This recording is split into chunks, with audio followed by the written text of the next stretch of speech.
এ করবে না, বা অর্থাৎ তোমার যদি একটা প্রপার প্রিপারেশন না থাকে, তাহলে কিন্তু এখান থেকে খুব একটা ভালোভাবে উতরাতে পারবে না। প্রতি বছর দেখেছো, তাই বলবো যারা নতুন তারা সাবধান হয়ে যাও, যারা একাধিকবার পরীক্ষা দিয়েছো তাদের ক্ষেত্রে বলবো তোমার তো অভিজ্ঞতা রয়েছে, জানা রয়েছে, সেই জায়গাটাকে আরো ভালো করে ঘষা মাজা করো। দয়া করে দয়া করে দয়া করে কোনো অবস্থাতে এই বাজার চলতি পিডিএফ, নোটস, অনলাইনার এগুলোকে দেখো না। আমি বলবো পড়ো না, ছেড়ে দাও, ফর্ম ফিল আপ করো না, অন্য কিছু চিন্তা ভাবনা করো, কিন্তু পড়তে হলে পড়ার মতো করো। কনসেপ্ট ক্লিয়ার না থাকলে, আর যাই হোক, সায়েন্স থেকে তুমি কোশ্চেন করতে পারবে না। নো ডাউট বায়োলজি বা বায়োসায়েন্স, জীববিজ্ঞান, জীববিদ্যা যাই বলো, সবার খুব পছন্দের একটা বিষয় হতে পারে। হয়তো হায়ার সেকেন্ডারিতে আমাদের বায়োসায়েন্স ছিল না, কিন্তু মাধ্যমিক পর্যন্ত নো ডাউট বায়োসায়েন্স বা বায়োলজি খুব পছন্দের একটা বিষয়। তো সেই বিষয়েরই ক্লাস রয়েছে, যদিও ফিজিক্যাল সায়েন্সের আলাদা ক্লাস থাকবে, আলাদা ফ্যাকাল্টি থাকবেন। আজ বায়োসায়েন্স ক্লাস রয়েছে, স্যার অলরেডি জয়েন করে গেছেন 8টা 3। আমি একদম সময় নেব না। আমি এও জানিয়ে রাখি রেকর্ড অবস্থায় যে আজকের ক্লাসের পর আমি রেকর্ডিং ক্লাস পিডিএফ নোটস নিয়ে তোমাদেরকে একদম বিস্তারিত জানিয়ে দেবো যে কিভাবে পাবে। আজকের ক্লাসের পর ডেফিনেটলি সবকিছু পেয়ে যাবে, ঠিক আছে? আমি আজকের ক্লাসের শেষে জানিয়ে দেবো। আপাতত ক্লাসটা শুরু হয়ে যাক। সবাইকে রিকোয়েস্ট রইল যে কমেন্ট বক্সে অপ্রয়োজনীয় মেসেজ করো না। নাম্বার 1, যেহেতু ওটা খোলা রয়েছে তোমাদের অসুবিধা বা কোনো প্রবলেম সেটা সলভ করার জন্য, কিন্তু সেটা অপব্যবহার করো না। এই এত কিছু বলার পরও দেখবে আবারও মেসেজ আসছে, স্যার রেকর্ডিং ক্লাস পাইনি, স্যার পিডিএফ নোটস পাইনি। আমি আরো একবার বলছি, রেকর্ডিং ক্লাস পিডিএফ নোটস আজকের ক্লাসের পর আমি জানিয়ে দেবো কিভাবে কি পাবে না পাবে। যারা সিক্রেট কোড শেয়ার করছো তাদের কাছে যাবেই, আবারও বলছি যাবে না, যাবেই। সেই পর্যন্ত একটু ধৈর্য রাখো, সেই পর্যন্ত একটু ভরসা রাখো। ক্লাসটা শুরু হয়ে যাক। অলরেডি 8টা 4 হয়ে গেছে। স্যারকে প্লিজ একটু কোঅপারেট করবে। সিলেবাসটা নিয়ে স্যার অবশ্যই ডিটেলসে ডিসকাস করে দেবেন তোমাদের সাথে। তারপরে মানে বায়োসায়েন্স পার্টটা, কারণ স্যার বায়োসায়েন্স পড়াবেন, ফিজিক্যাল সায়েন্সের জন্য আলাদা ফ্যাকাল্টি থাকবে, যেহেতু রেল সায়েন্সকে অন্যরকম গুরুত্ব দেয়। গুড ইভিনিং স্যার, ওয়েলকাম ক্লাসে। দেখুন আপনি শেয়ার করতে পারবেন বা আনমিউট করতে পারবেন। গুড ইভিনিং স্যার, কথা স্পষ্ট শোনা যাচ্ছে কিনা আমাকে একটুখানি কনফার্মেশন করুন। সাউন্ড ক্লিয়ার আছে, ওকে। ওয়েট করুন স্যার একটু, আমি পেজটা সেট আপ করে নিয়ে স্টার্ট করছি।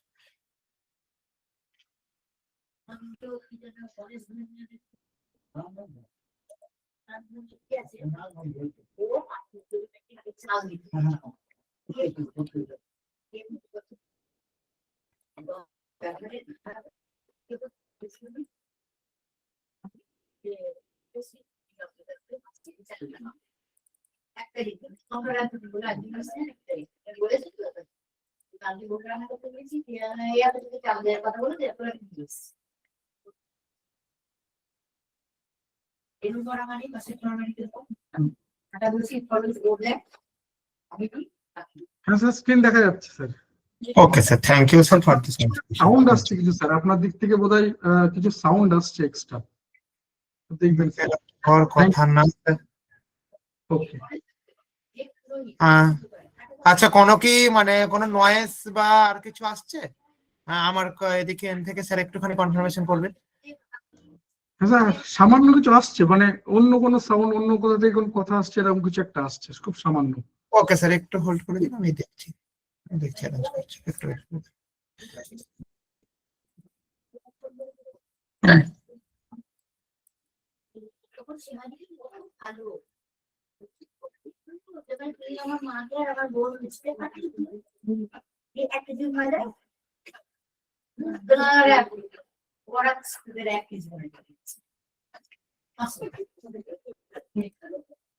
আমি বলে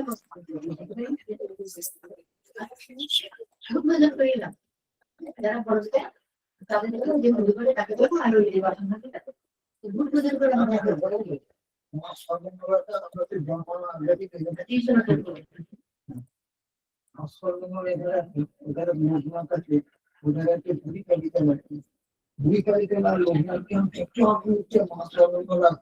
আচ্ছা, কথা স্পষ্ট এবার ক্লিয়ার আসছে কিনা স্যার একটুখানি আমাকে কনফার্মেশন করুন আরেকবার জাস্ট।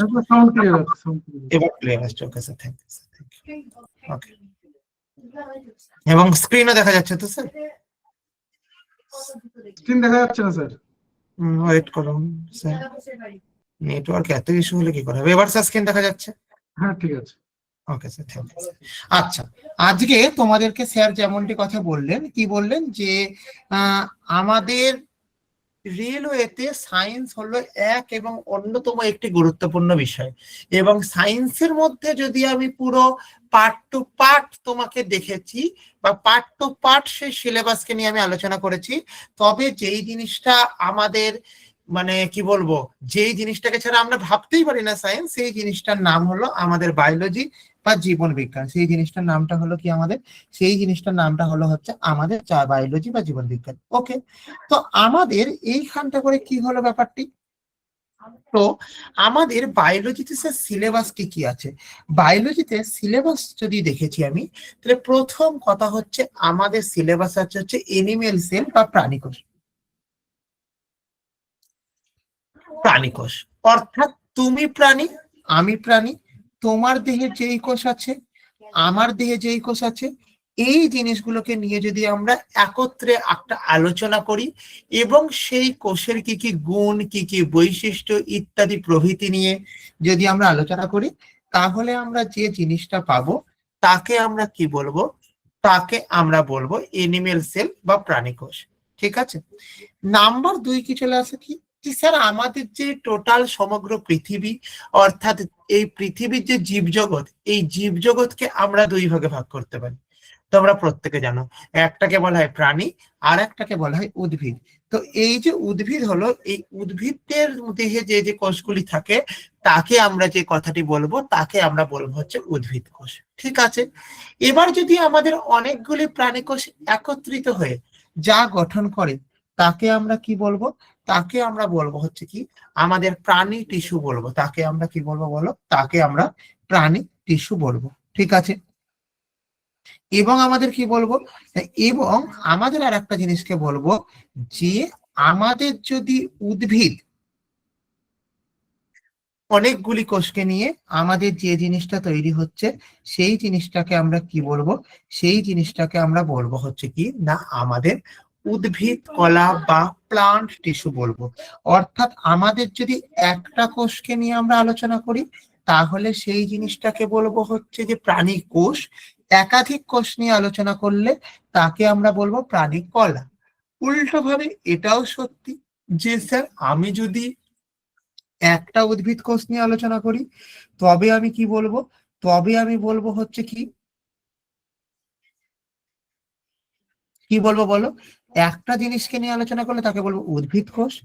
এবং যদি আমাদের একাধিক উদ্ভিদ কোষকে নিয়ে আমি আলোচনা করি তোমাদের সাথে, তাহলে যে জিনিসটা থাকে সেই জিনিসটার নামটাকে কি বলবো, সেই জিনিসটার নামটাকে আমরা বলবো উদ্ভিদ কলা। হয়েছে এখান থেকে। এইবার আমাদের এখানে যে 5 নম্বর জিনিসটা আছে সেই জিনিসটার নামটাকে আমরা কি বলবো, সেই জিনিসটার নামটাকে আমরা বলবো হচ্ছে কি জেনেটিক্স। সেই জিনিসটার নামটাকে আমরা কি বলবো বলো, সেই জিনিসটার নামটাকে আমরা বলবো হচ্ছে কি জেনেটিক্স। জেনেটিক্স কি জিনিস স্যার, না জেনেটিক্স জিনিসটা হচ্ছে, ভালো করে মাথায় রাখবে, যে যখন আমাদের কোনো পিতামাতার বৈশিষ্ট্য আমাদের মধ্যে এবং আমার স্ত্রীর বৈশিষ্ট্য আমার সন্তান সন্ততির মধ্যে যখন এক প্রজন্ম থেকে আর একটা প্রজন্মতে যাচ্ছে, তখন আমাদের কি হচ্ছে, তখন আমাদের যে জিনিসটা হচ্ছে মাথায় রাখো, যে এক প্রজন্ম থেকে আর এক প্রজন্মে বৈশিষ্ট্য চলে যাবার যে ইয়েটা মানে যেই প্রসেসটা, এই প্রসেসটাকে বলা হয় আমাদের কি, এই প্রসেসটাকে বলা হয় আমাদের বলো কি জেনেটিক্স। সেই প্রসিডিওরটাকে আমরা কি বলবো, সেই প্রসিডিওরটাকে আমরা বলবো হচ্ছে জেনেটিক্স। ওকে, এবার চলে আসো কি আমাদের, এবার চলে আসো হচ্ছে আমাদের বায়ো এভিলিউশন। বায়ো এভিলিউশন মানে কি না আমাদের জৈব বিবর্তন। অর্থাৎ আমরা প্রত্যেকটা প্রাণী, বিশেষত মানুষ, যে কোনো ধরনের প্রাণী, এই যে প্রাণীগুলো একটা সময়ের সাথে সাথে নিজের মতন করে যে পরিবর্তিত হচ্ছে এবং সেটা অভ্যাসে পরিণত হচ্ছে, এই জিনিসটাকে বলে কি আমাদের, এই জিনিসটাকে বলা হয় আমাদের বায়ো এভিলিউশন বা আমাদের বলবো কি জৈব বিবর্তন। কি বললাম কথা, বায়ো এভিলিউশন বা জৈব বিবর্তন। এখন প্রশ্ন হলো কি রকম স্যার জৈব বিবর্তনটা, আমার বাবা 5 কিলোমিটার রাস্তা কোনো কিছু পড়াশোনা করতে, বা 2-3 কিলোমিটার রাস্তা কিসে যেত না হেঁটে যেতেন। আমি কিসে গেছি ছোটবেলায়, আমি সাইকেলে গেছি। এখন আমি কিসে যাই, আমার বাইকে যাই। কিছুদিন পরে আমি কিসে যাব না আমার ছেলে মেয়েরা কিসে যাবে, আমার ছেলে মেয়েরা 4 হুইলারে যাবে। অর্থাৎ এই যে একটার পর একটা, এই যে কি বললাম কথা, একটার পর একটা যে আমাদের যে আপডেট হবার যে প্রবণতা, এই জিনিসটাকে আমরা কি বলবো, এই জিনিসটাকে আমরা বলবো জৈব বিবর্তন বা বায়ো এভিলিউশন। ওকে, এবার কি হয়েছে আমাদের এখান থেকে, যে বায়ো এভলিউশনের পরবর্তীতে আমাদের যে জিনিসটা থাকে, সেই জিনিসটার নামটাকে আমরা কি বলবো, সেই জিনিসটার নামটাকে আমরা বলবো হচ্ছে কি আমাদের ট্যাক্সোনমি বলবো। সেই জিনিসটার নামটাকে আমরা কি বলবো বলো, ট্যাক্সোনমি বলবো। তো ট্যাক্সোনমির ক্ষেত্রে আমাদের যে জিনিসটি থাকে, সেই জিনিসটার নামটাকে আমরা বলবো কি শ্রেণী বিন্যাস। দেখো, আমাদের এই প্রকৃতিতে বহু প্রাণী আছে এবং বহু উদ্ভিদ আছে। কি কি আছে বলো, না বহু প্রাণী আছে এবং বহু উদ্ভিদ আছে। এইবার আমাদের যদি বহু প্রাণী এবং উদ্ভিদ থাকে, তবে সেই ক্ষেত্রে কি হবে আর কি হবে না। দেখো, আমি একটা প্রাণীকে এক নামে ডাকি, তুমি হয়তো অন্য জায়গায় অন্য নামে ডাকো। তাহলে যদি আমাদের এই রকম একটা প্রাণীর একাধিক নাম থাকে, তবে সেই প্রাণীর বৈশিষ্ট্য নির্ধারণ করতে গেলে একটা মেজর ড্রব্যাকের সৃষ্টি হবে। কিরকম সৃষ্টি হবে, যে আমি একটা প্রাণীকে রাখলাম, সেই প্রাণীটা হয়ে যাবার পরবর্তীতে কি গেল না, সেই প্রাণীর তুমি একবার বৈশিষ্ট্য লিখলে, আমি আর একবার বৈশিষ্ট্য লিখলাম, বা আমি জানি না যে ওই প্রাণীর বৈশিষ্ট্য হয়ে গেছে লেখা, আমি সেটাকে নিয়ে আবার রিসার্চ করতে শুরু করে দিলাম। তাহলে এতে করে আলটিমেট গিয়ে কি হলো, এতে করে আলটিমেট গিয়ে আমাদের লস, মানে টাইম ওয়েস্টের ছাড়া কিছু হলো না। তো সেইটার জন্য আমাদের কি করানো হলো, আমাদের যে জিনিসটা করানো হলো, সেই জিনিসটার নামটাকে বলে কি, সেই জিনিসটার নামটাকে বলা হয় আমাদের বায়ো এভিলিউশন। সেই জিনিসটার নামটাকে কি বলে বলো, সেই জিনিসটার নামটাকে আমরা বলি হচ্ছে কি বায়ো এভিলিউশন। এখন যদি আমাদের বায়ো এভিলিউশনের কথা আসে, সেই বায়োএভলিউশন বা ট্যাক্সোনমি কথা আছে, সেই ট্যাক্সোনমির ক্ষেত্রে ট্যাক্সোনমির জনক কাকে বলা হয় না, ট্যাক্সোনমির জনক বলা হয় হচ্ছে আমাদের বিজ্ঞানী ক্যারোলাস লিনিয়াসকে বলা হয়। তাহলে কি বললাম কথাটা, আমাদের ট্যাক্সোনমির জনক কাকে বলা হয় না, আমাদের ট্যাক্সোনমির জনক বলা হয় হচ্ছে আমাদের ক্যারোলাস লিনিয়াসকে। তিনি কি করেছিলেন, তিনি আমাদের প্রত্যেকটি প্রাণী এবং উদ্ভিদের গণ ও প্রজাতির উপর ভিত্তি করে, কি কি প্রত্যেকটি প্রাণী ও উদ্ভিদ গণ ও প্রজাতির উপরে ভিত্তি করে যে জিনিসটা তৈরি করেছিলেন, কি তৈরি করেছিলেন না তাদের বিজ্ঞানসম্মত নাম তৈরি করেছিলেন, যেটি দ্বারা আমরা সবাই চিনি। এবার কি হয়েছে, এখানে আমাদের এখানে কি কি আছে, প্রোটিস্টা প্রোটোজোয়া আছে 1 নাম্বার, যেগুলি আমাদের বিভিন্ন রকম প্রোটোজোয়াকে রোগ সৃষ্টিকারী জীবাণু। পরিফেরা আছে, এবং আমাদের দেহের, যেহেতু আমাদের বিধাতার সৃষ্টিশালা শ্রেষ্ঠ উপহার হলাম মানুষ, এই মানুষের ক্ষেত্রে কি বলবো, আমাদের ডাইজেস্টিভ সিস্টেম আছে। তাহলে আমাদের এখানে কি আছে, ডাইজেস্টিভ সিস্টেম আছে বা পাচন তন্ত্র আছে। তাহলে এই যে আমাদের ডাইজেস্টিভ সিস্টেম বা পাচন তন্ত্র আছে, এই পাচন তন্ত্রে কিভাবে পাচন হয় না, পাচন তন্ত্রে আমরা কোনো খাবারকে খাচ্ছি, সেই খাবারটাকে দাঁত দিয়ে আগে কি করছি, আমরা ভেঙে নিচ্ছি বা গুঁড়ো করে নিচ্ছি। এরপরে কি মুখের লালা রস দিয়ে তাকে ভেজাচ্ছি, এবং পেটের মধ্যে গিয়ে আমাদের যে জুসটা আছে, সেই জুসে গিয়ে সেই জিনিসটাকে গলিয়ে আমাদেরকে শরীরে প্রোটিন, ফ্যাট, কার্বোহাইড্রেটকে দেহতে সংশ্লেষ করাচ্ছে।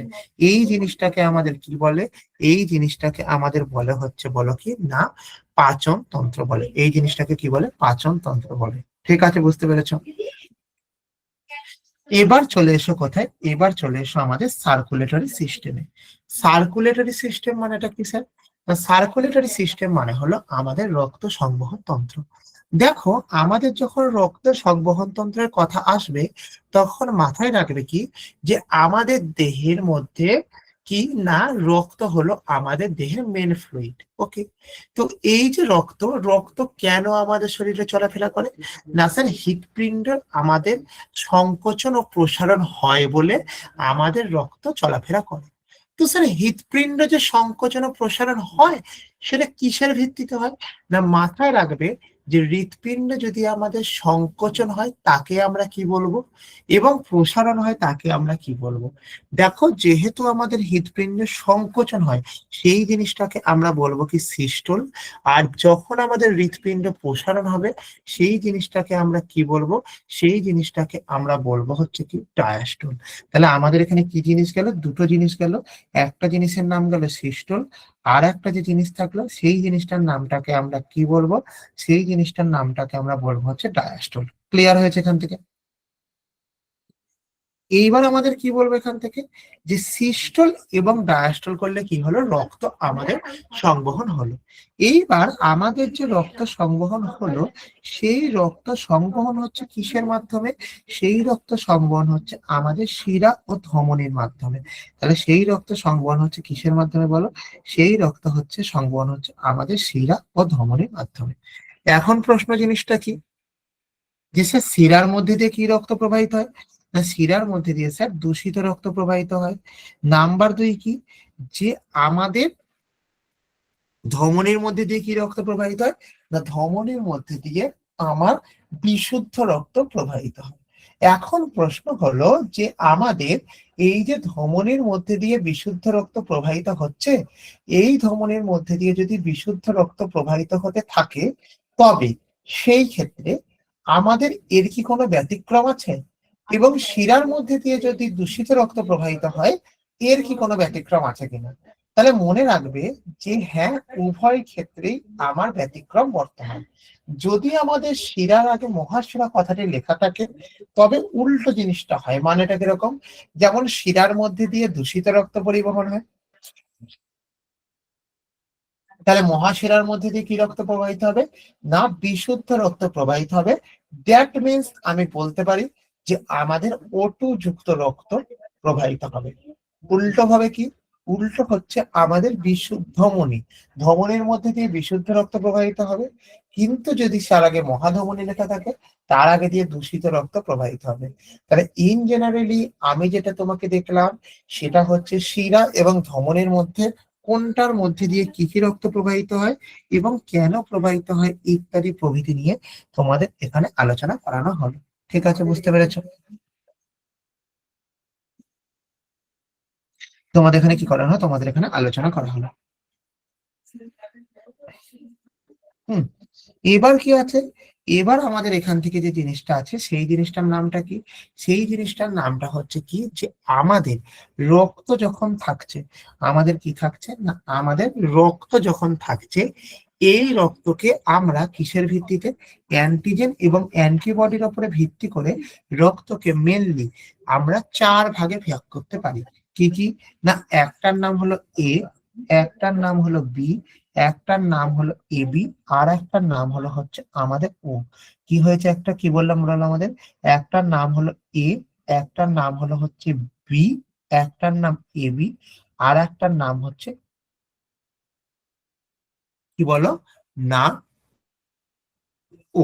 ঠিক আছে, এইবার প্রশ্নটা হচ্ছে কি, এইবার প্রশ্ন যে জিনিসটা হলো সেই জিনিসটার নামটাকে আমি কি বলবো, যে স্যার আমার যখন একটা রক্তের কথা আসছে, আমার যখন রক্তের কথা আসছে সেই রক্তটার জায়গা থেকে আমি কি বলবো, না এই রক্তটা শ্রেণী বিভাগ কে করেছে, এই রক্তের শ্রেণী বিভাগ করেছেন বিজ্ঞানী কার্ল ল্যান্ডস্টেইনার। এই রক্তের শ্রেণী বিভাগ কে করেছেন, এই রক্তের শ্রেণী বিভাগ করেছেন হচ্ছে বিজ্ঞানী কার্ল ল্যান্ডস্টেইনার। ওকে,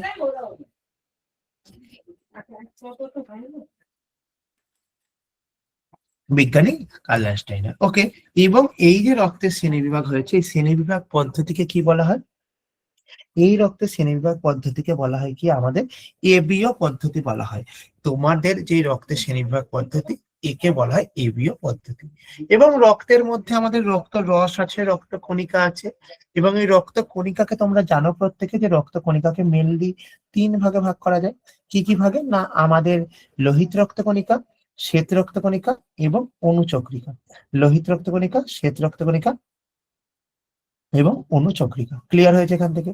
এবার আমাদের এখানে কি বলবো, যে আমাদের যখনই লোহিত রক্তকণিকা কিনা মেনলি আমাদের রক্তকে দেখবে, শ্বেত রক্তকণিকা কি করবে, না শ্বেত রক্তকণিকা আমাদের যে জিনিসটা করবে মাথায় রাখো কি,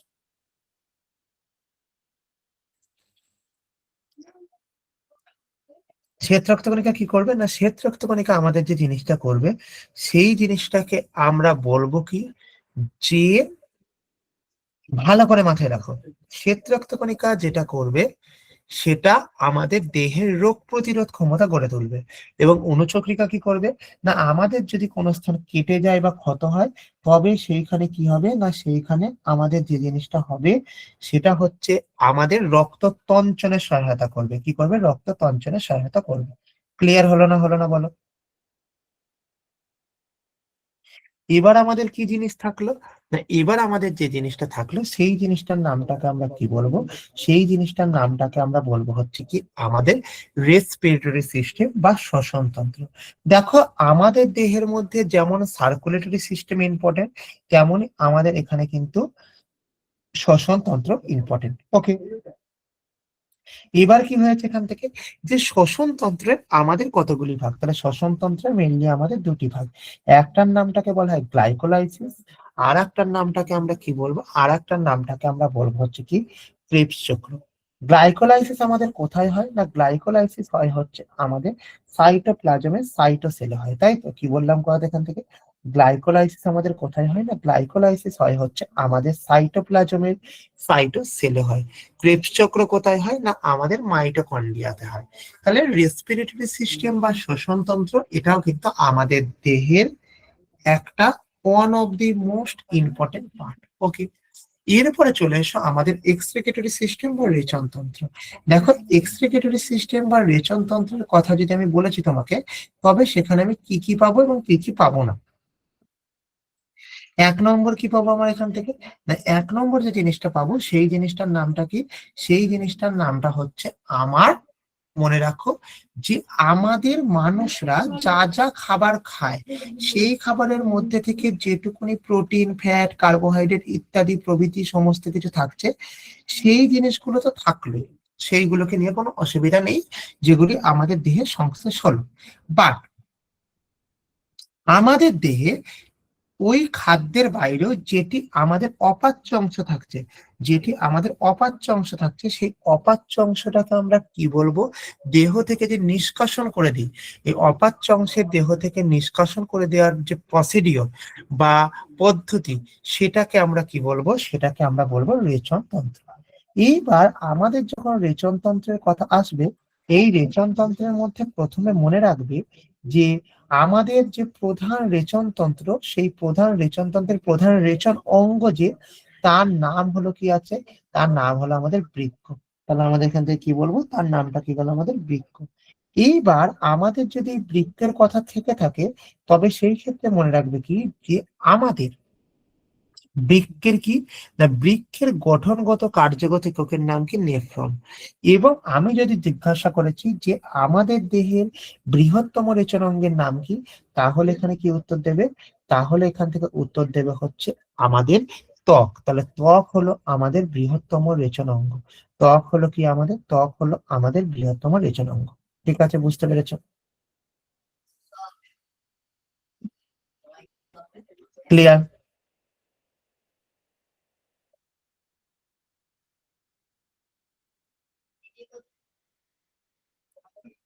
হলো?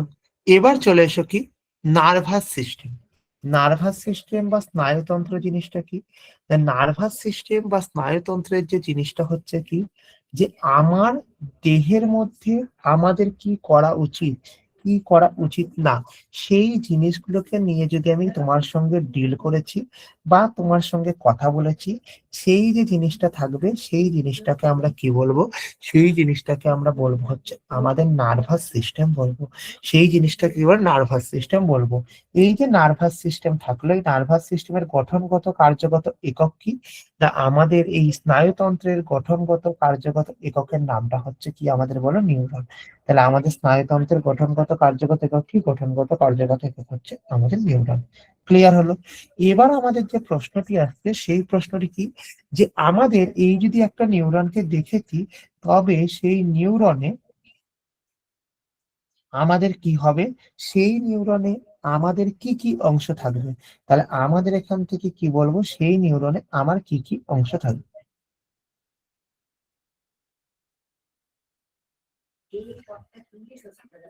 তাহলে 1 নম্বর থাকবে অ্যাক্সন, নাম্বার 2 থাকবে ডেনড্রন, নাম্বার 3 থাকবে কোষদেহ। তার মানে কি বললাম কথাটি, আমাদের 1 নম্বর থাকবে অ্যাকশন, নাম্বার 2 থাকবে ডেনড্রন, নাম্বার 3 থাকবে হচ্ছে আমাদের কোষদেহ। ক্লিয়ার? এবং আমাদের এই নার্ভাস সিস্টেম যেখানে শেষ হয় সেখানে আমাদের যে জিনিসটা শুরু হয় সেই জিনিসটার নামটাকে আমরা কি বলবো, সেই জিনিসটার নামটাকে আমরা বলবো হচ্ছে কি বলে আমাদের স্কেলিটাল সিস্টেম বা কঙ্কাল তন্ত্র।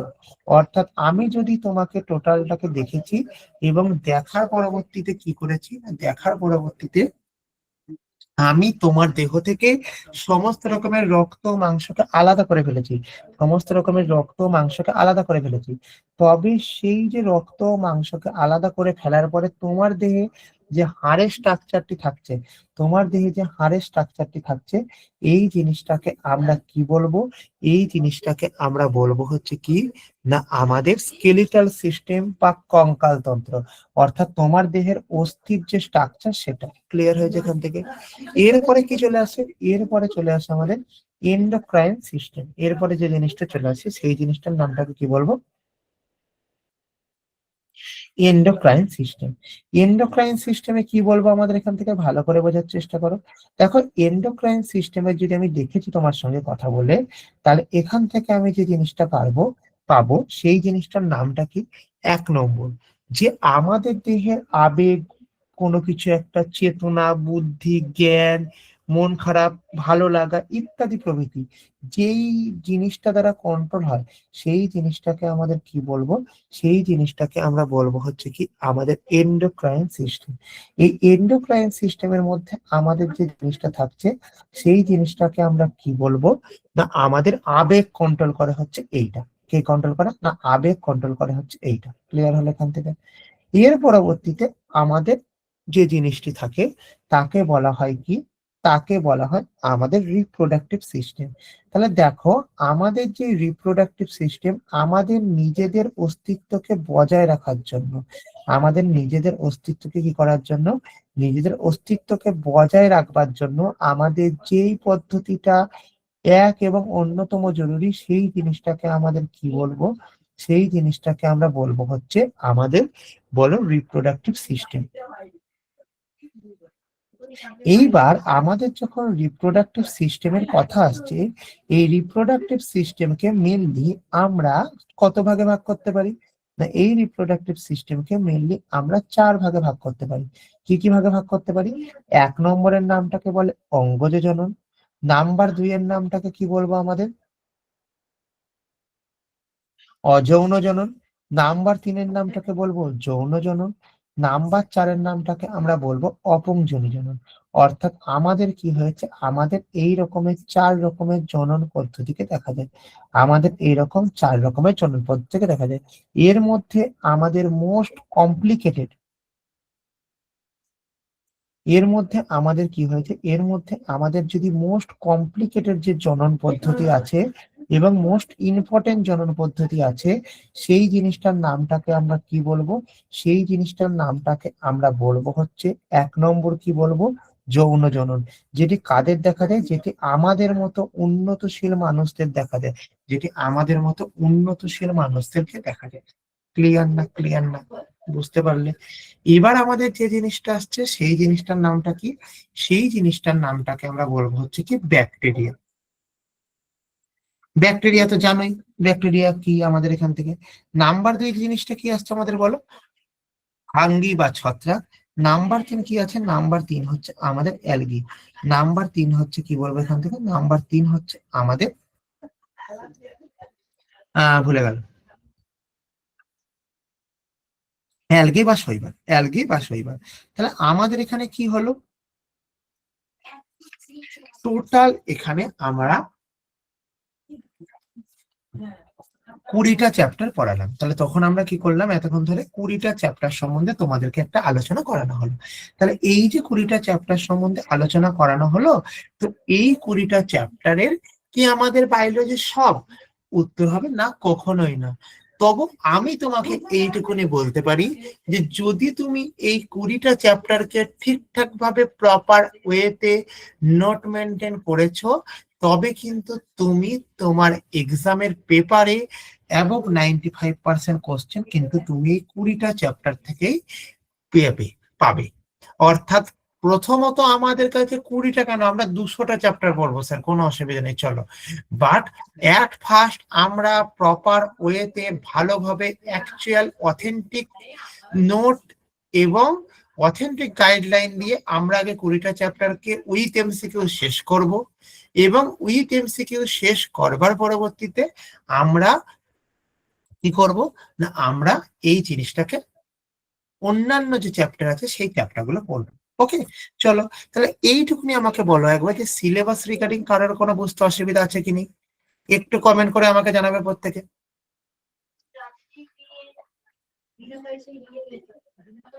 দেখো ফটোসিনথেসিস কোথায়, ফটোসিনথেসিস ইত্যাদি প্রভৃতি সমস্ত চ্যাপ্টার আছে। যখন তোমাদের সিলেবাস ওয়াইজ পড়ানো হবে, সুপ্রিয়রকে বলছি, যখন তোমাদের সিলেবাস ওয়াইজ পড়ানো হবে, বিশ্বাস করো আমায়, একটা চ্যাপ্টারে তোমাদের বাদ পড়বে না, ঠিক আছে? আমি তোমাকে তো বলে রাখলাম, একটা চ্যাপ্টার বাদ পড়বে না, এবং প্রত্যেকটা চ্যাপ্টারকে ডিটেলস পড়ানো হবে, ইংলিশ বাংলা দুটো ভাষাতেই পড়ানো হবে, এবং তোমরা যে নোটস পাবে সেই নোটসটাও কিন্তু ইংরাজি ভার্সন বাংলা দুটো ভার্সনই পাওয়া যাবে। তাহলে দেখো অনেকে মানে কি আছে যে সুকান্ত, সুমনা, রাজু, নীরেশ, সুপ্রিয় ইত্যাদি প্রভৃতি যারা ছেলেমেয়েরা আছো প্রত্যেকে প্রায় 70 জন।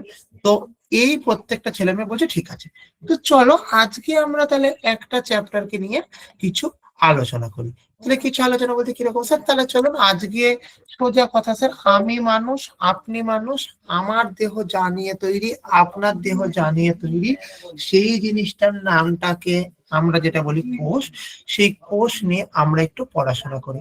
তাহলে প্রথম কথা যদি প্রশ্ন হচ্ছে যে সেল কাকে বলে বা সেল কি,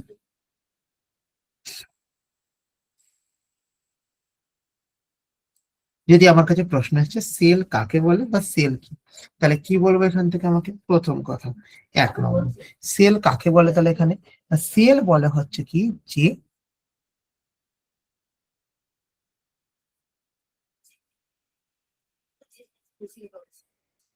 সেল কি, সেল হলো আমাদের জীবের গঠনগত কার্যগত একককে কি বলা হয়? কোষ বলে। জীবের গঠনগত ও কার্যগত যে একক, কার্যগত একককে কি বলে? কার্যগত একককে বলা হয় কোষ বলে। ঠিক আছে, কথাটি বুঝতে পেরেছে? এইবার কথাটি হচ্ছে যখন আমাদের জীবের গঠনগত কার্যগত একককে আমি কোষ বলবো, তবে সেই ক্ষেত্রে আমাদের কি জানতে হবে?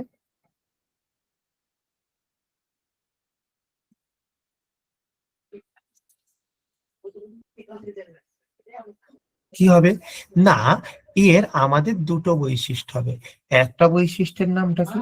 একটা বৈশিষ্ট্যের নামটা হচ্ছে আমাদের মাথায় রাখবে কি, যে আমাদের এটি হলো আমাদের সজীব আবরণ দ্বারা আবৃত।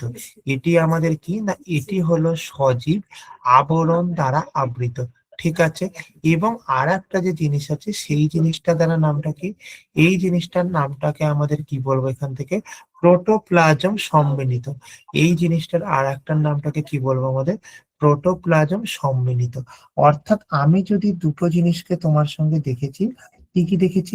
1 নম্বর জিনিসের নামটাকে সজীব আবরণ দ্বারা আবৃত, নাম্বার 2 এর নামটা কি? প্রোটোপ্লাজম সম্মিলিত। এবং এই যে আমাদের সেল আছে, এই সেলকে যদি আমরা ক্লাসিফিকেশন করেছি, এই সেলকে যদি আমরা কি করেছি? ক্লাসিফিকেশন অফ সেল লিখেছি, তবে এই সেলকে মেনলি 2 ভাগে ভাগ করা যায়। কি কি? 1 নম্বরের নামটাকে কি বলা হয় আমাদের? 1 নম্বরের নামটাকে বলা হয় প্রোক্যারিওটিক কোষ, যেই জিনিসটার বাংলা কথাকে আমরা কি বলবো? বা আদি নিউক্লিয়াস যুক্ত কোষ, যেটা আমি কি বলবো এখান থেকে? প্রোক্যারিওটিক কোষ বা আদি নিউক্লিয়াস যুক্ত কোষ, আদি নিউক্লিয়াস যুক্ত কোষ হয়েছে এখান থেকে। নাম্বার 2 এর নামটা কি? নাম্বার 2 এর নামটা হচ্ছে আমাদের ইউক্যারিওটিক কোষ। নাম্বার 2 এর নামটাকে আমাদের কি বলবো এখান থেকে বলো, ইউক্যারিওটিক কোষ। যেই জিনিসটার নামটাকে আমাদের কি বলবো, যেই জিনিসটার অপর নামটাকে আমরা বলবো হচ্ছে কি আমাদের আদর্শ নিউক্লিয়াস যুক্ত কোষ। যেই জিনিসটার অপর নামটাকে আমাদের কি বলবো এখান থেকে, আদর্শ নিউক্লিয়াস যুক্ত কোষ। আদর্শ নিউক্লিয়াস যুক্ত কোষ। ক্লিয়ার হলো? তাহলে আমাদের দুটো জিনিস গেল, একটা জিনিসের নাম গেল হচ্ছে প্রোক্যারিওটিক কোষ, আর একটা জিনিসের নামটাকে আমরা কি বললাম, ইউক্যারিওটিক কোষ।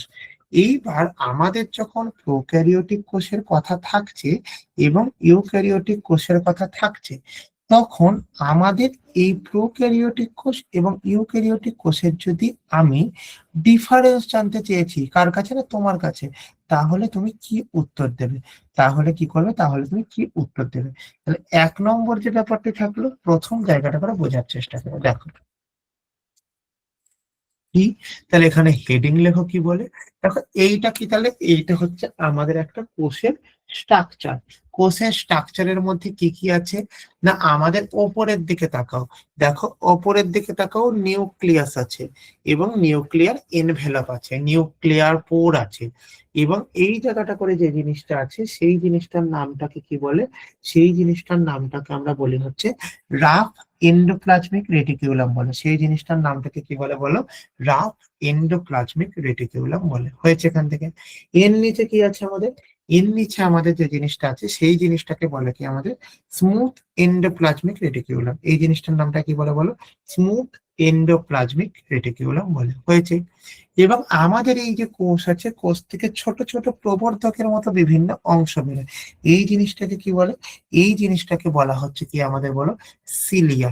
এই জিনিসটা কি বলে, সিলিয়া। এই যে এই যে আঙুলের মতো যে এই জিনিসগুলো থাকে সেটা, ঠিক আছে এখান থেকে। এবং কি এখানে আছে আমাদের গলগি বস্তু, পারক্সিজম এবং লাইসোজম। অর্থাৎ আমার সঙ্গে যদি তোমার গায়ে টাচ লাগে, কি হবে গো, within a fraction of second তোমার শরীরের মধ্যে, তোমার শরীরের মধ্যে যে জিনিসটা হবে কি, তোমার শরীরের মধ্যে আমার সঙ্গে টাচ লাগার দরুন ফ্র্যাকশন অফ সেকেন্ডের মধ্যে হাজার লক্ষ কোটি কোষ মারা যাবে। হাজার লক্ষ কোটি কোষ মারা যাবে। এবং এই যে আমাদের হাজার লক্ষ কোটি কোষ মারা যাবে, এই মারা যাওয়ার পরবর্তীতে কি হবে আর কি হবে না, না এই যে মারা যাওয়ার পরবর্তীতে আমাদের যে জিনিসটা হবে, ইয়াট ইনস্ট্যান্ট তোমার দেহের এই কোষগুলোকে সরাবে কে, তোমার দেহের এই কোষগুলোকে সরাবে হচ্ছে লাইসোজোম। ওকে।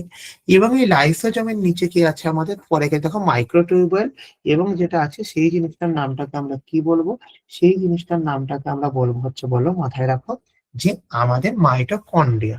মাইটোকন্ড্রিয়া জিনিসটা কি, না মাইটোকন্ড্রিয়া যে জিনিসটা আছে সেটাকে কি বলে, কোষের শক্তিধর বলা হয়। এরা কি করে, না আমাদের কোষের শক্তিকে সঞ্চয় করে। ওকে। এইবার এইখানে যে পার্টটা আছে, এই যে পার্টগুলি আছে, এই জায়গাগুলোকে আমরা কি বলবো, এই জায়গার জিনিসগুলোকে আমরা বলবো কৃষ্টি বলবো। হয়েছে। এবং এইখানে কি আছে, রাইবোজোম। এটাকে বলবো কি, মাইক্রোফিলামেন্ট। এটাকে বলে সেন্ট্রোজোম। ঠিক আছে, বুঝতে পেরেছো এখান থেকে কি বলতে চাইছি?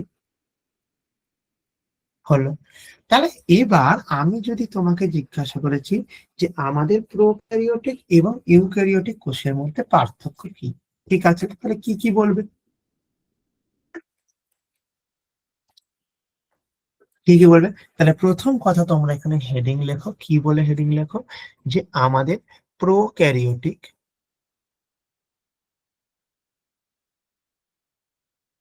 ও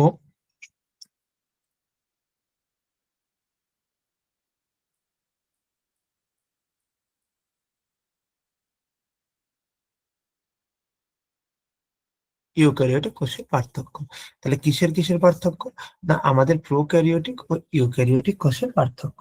তাহলে প্রথম কথা আমাদের এখান থেকে যে জিনিসটা থাকবে, সেই জিনিসটার নামটাকে আমরা কি বলবো, সেই জিনিসটার নামটাকে বলবো বৈশিষ্ট্য। নাম্বার 2 এর নামটাকে কি বলবো, নাম্বার 2 এর নামটাকে আমাদের বলবো হচ্ছে কি আমাদের প্রোক্যারিওটিক কোষ। নাম্বার 2 এর নামটাকে কি বলবো আমাদের এখান থেকে, প্রোক্যারিওটিক কোষ। নাম্বার 2 এর নামটাকে কি বলবো আমাদের এখান থেকে, ইউক্যারিওটিক কোষ। নাম্বার 2 এর নামটাকে কি বলবো, ইউক্যারিওটিক, ইউক্যারিওটিক কোষ। ঠিক আছে। এবার কথাটি হচ্ছে কি, যদি আমাদের প্রোক্যারিওটিক কোষের বৈশিষ্ট্য এরকম এবং প্রোক্যারিওটিক এবং ইউক্যারিওটিকের কথা লেখা থাকে। তাহলে আমাদের কি বলবো এখান থেকে? না, এখান থেকে আমি যে জিনিসটা বলবো, 1 নম্বর যে জিনিসটা লাগবো, সেই জিনিসটার নামটাকে তুমি আমি প্রত্যেকে কি বলি? সেই জিনিসটার নামটা বলো নিউক্লিয়াস। যেটি কি আছে বলো আমাদের? যেটি হলো আমাদের, এখান থেকে মাথায় রাখো, এটি হলো সুগঠিত নয়। আর এটি কি হলো? এটি হলো আমাদের সুগঠিত। এটি কি হলো? এটা হলো আমাদের সুগঠিত। নাম্বার 2 কি? নাম্বার 2 লেখা হচ্ছে ক্রোমোজোমীয় প্রোটিন। নাম্বার 2 কি লেখো? নাম্বার 2 লেখা হচ্ছে আমাদের ক্রোমোজোমীয় প্রোটিন। ঠিক আছে এখান থেকে। এইবার কি হয়েছে? ক্রোমোজোমীয় প্রোটিনটা কি এখান থেকে লেখো হচ্ছে এখানে আম্লিক প্রোটিন বর্তমান। এখানে লেখো কি? এখানে লেখা হচ্ছে কি আমাদের আম্লিক প্রোটিন বর্তমান। ঠিক আছে, বুঝতে পারলে এখান থেকে? আর এখানে কি আছে? এখানটা করে যে জিনিসটা আছে সেই জিনিসটার নামটাকে আমাদের কি বলবো? এই জিনিসটার নামটাকে বলবো ক্ষারীয় প্রোটিন বর্তমান। তাহলে আমাদের দুটো জিনিস গেল, একটা জিনিসের নামটা গেল হচ্ছে আম্লিক প্রোটিন বর্তমান, আর একটা জিনিসের নামটাকে কি বলবো আমাদের? আর একটা জিনিসের নামটাকে আমাদের বলবো হচ্ছে কি ক্ষারীয় প্রোটিন বর্তমান।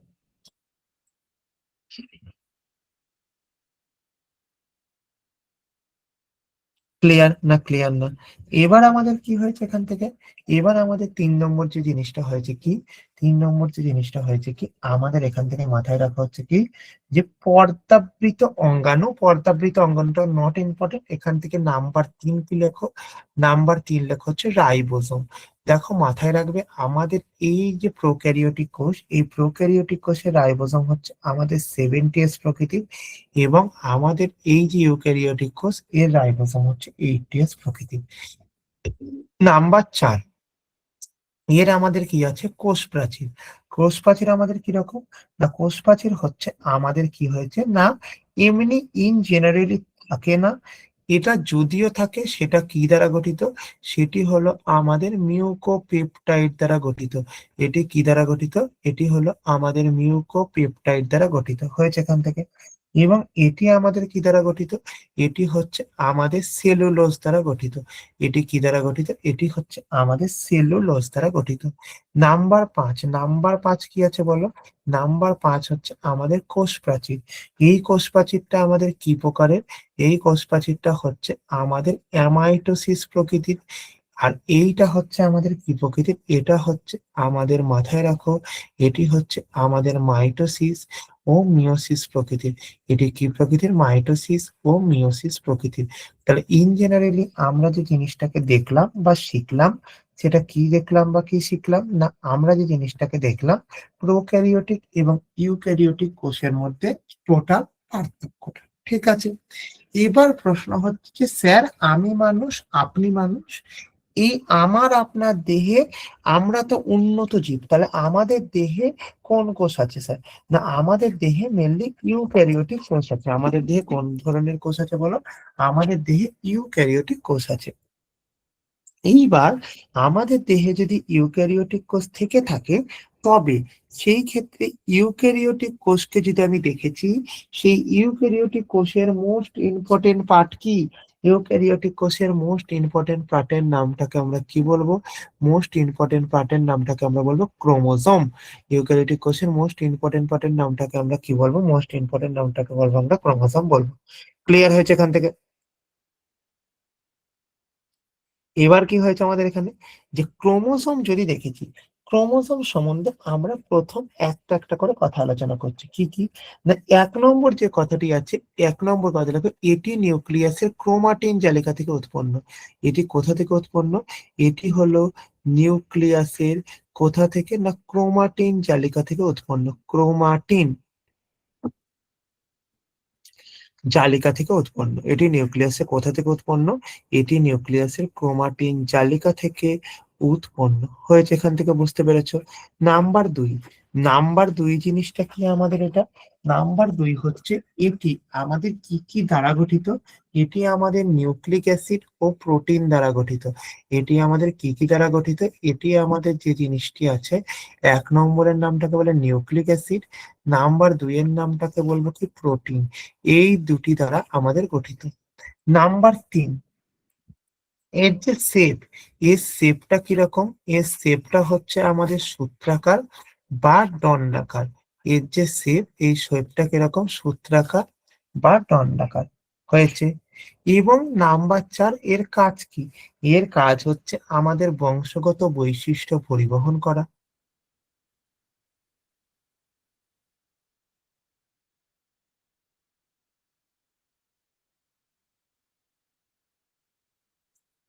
ও পরিব্যক্তি ও বিবর্তনে মুখ্য ভূমিকা পালন করা। ও পরিব্যক্তি ও বিবর্তনে, পরিব্যক্তি ও বিবর্তনে কি করা? বিবর্তনে মুখ্য ভূমিকা পালন করা। পরিব্যক্তি বিবর্তনে কি বলো? মুখ্য ভূমিকা পালন করা। মুখ্য ভূমিকা কি করা? মুখ্য ভূমিকা পালন করা। হয়েছে এখান থেকে? বুঝতে পেরেছো কি বলতে চাইছি? তাহলে ইন জেনারেলি যদি আমি দেখেছি, তাহলে আমি কি কি পাবো আর কি কি পাবো না? না, এটি হচ্ছে আমাদের ক্রোমোজোম সম্পর্কে বৈশিষ্ট্য। তাহলে এই যে এত ক্রোমোজোম ক্রোমোজোম বলে কথা বলছি, এই ক্রোমোজোম শব্দটির প্রবর্তক কে ছিলেন? এই ক্রোমোজোমের প্রবর্তক কে ছিলেন? না, ক্রোমোজোমের প্রবর্তক ছিলেন হচ্ছেন বিজ্ঞানী ওয়াল্ডেয়ার। বিজ্ঞানী কে ছিলেন বলো?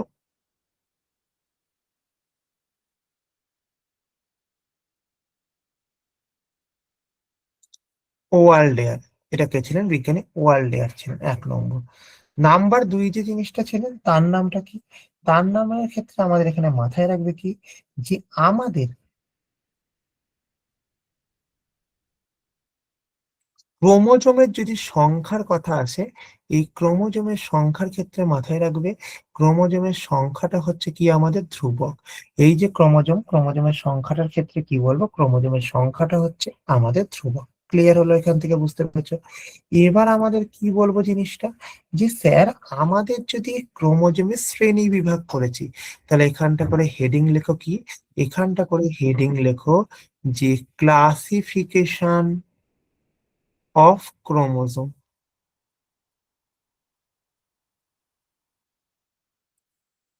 দেখো, আমাদের যদি ক্লাসিফিকেশন অফ ক্রোমোজোম করেছি, এবং এই ক্রোমোজোমকে যদি আমরা লিখেছি, কি লিখেছি? না, পাতি বাংলা কথায় ক্রোমোজোম। তবে একে 2 ভাগে ভাগ করা যায়। কি কি ভাগে ভাগ করা যায়? 1 নম্বর ভাগের নামটাকে কি বলবো? 1 নম্বর ভাগের নামটাকে আমরা বলবো হচ্ছে কি, যে আমাদের সেন্ট্রোমিয়ারের অবস্থান অনুসারে। তাহলে 1 নম্বরটাকে কি বলবো বলো? সেন্ট্রোমিয়ারের, সেন্ট্রোমিয়ারের অবস্থান অনুসারে। সেন্ট্রোমিয়ারের কি অনুসারে? না, অবস্থান অনুসারে। 1 নম্বর পয়েন্ট গেল। নাম্বার 2 পয়েন্ট কি বলবো? নাম্বার 2 হচ্ছে আমাদের সেন্ট্রোমিয়ারের সংখ্যা অনুসারে। নাম্বার 2 কি বলবো? আমাদের সেন্ট্রোমিয়ারের সংখ্যা অনুসারে। সংখ্যা অনুসারে, সেন্টোমিয়ারের সংখ্যা অনুসারে। ক্লিয়ার হয়েছে এখান থেকে? বুঝতে পেরেছো? তাহলে আমাদের দুটো জিনিস গেল, একটা হচ্ছে সেন্টোমিয়ারের অবস্থান, আর একটা জিনিসের নামটাকে আমরা কি বলবো? আর একটা জিনিসের নামটাকে আমরা বলবো হচ্ছে কি, আমাদের সেন্টোমিয়ারের সংখ্যা। ক্লিয়ার এখান থেকে? এইবার যদি আমাদের সেন্টোমিয়ারের অবস্থানের কথা লেখা থাকে, তবে সেই সেন্টোমিয়ারের অবস্থানের মধ্যে আমি কি কি পাবো আর কি কি পাবো না? না, আমাদের এখান থেকে যে জিনিসটা পাবো, আমাদের ভালো করে মাথায় রাখো।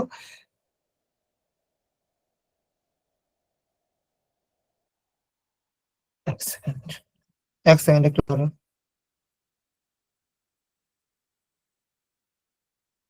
আমাদের এখানে যে সেন্টিমিটারের অবস্থান লেখা থাকে, তাহলে কি কি পাবো কি কি পাবো না? ঠিক আছে, এখান থেকে বুঝতে পেরেছো? তাহলে আমাদের এখান থেকে যে মাথাটা পাবো, কথাটি পাবো, সেই জিনিসটির নামটা কি?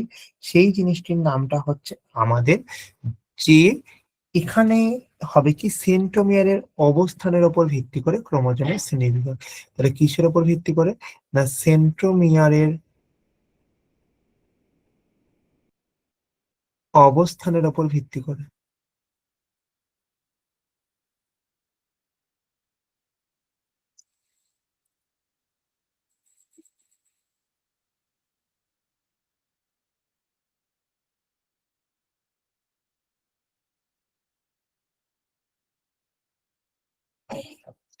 ক্রোমোজোমের শ্রেণীবিভাগ, সেন্টিমিটার অবস্থানের উপর ভিত্তি করে আমাদের কিসের শ্রেণীবিভাগ? না, ক্রোমোজোমের শ্রেণী বিভাগ। হয়েছে এখান থেকে?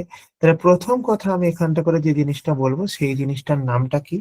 1 নম্বর, 4টে আগে ছবি আঁকো। কি কি ছবি আঁকো?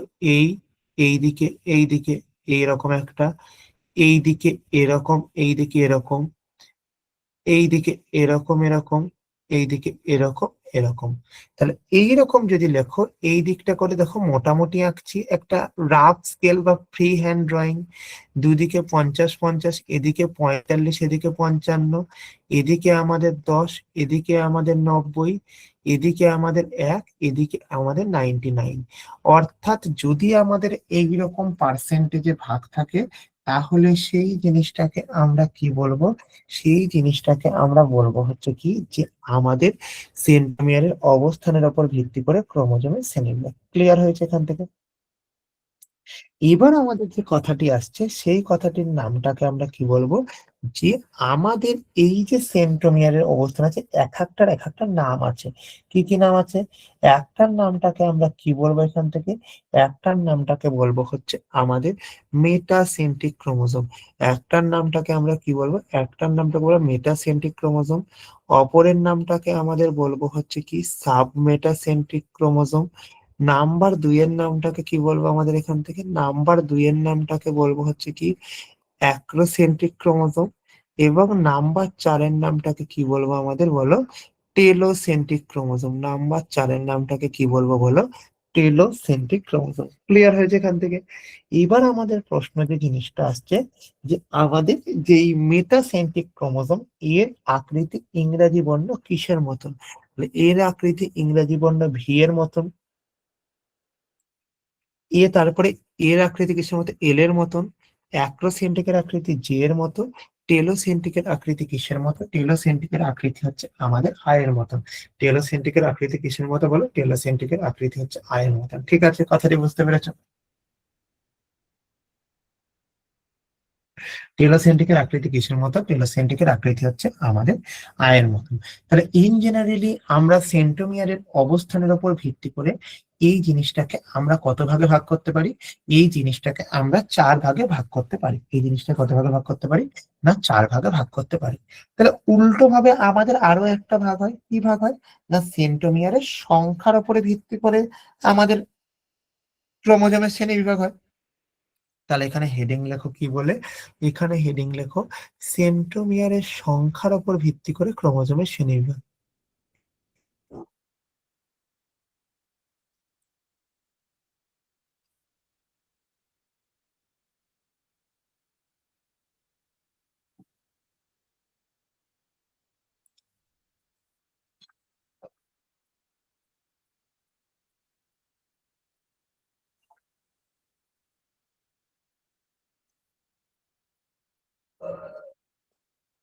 হয়েছে?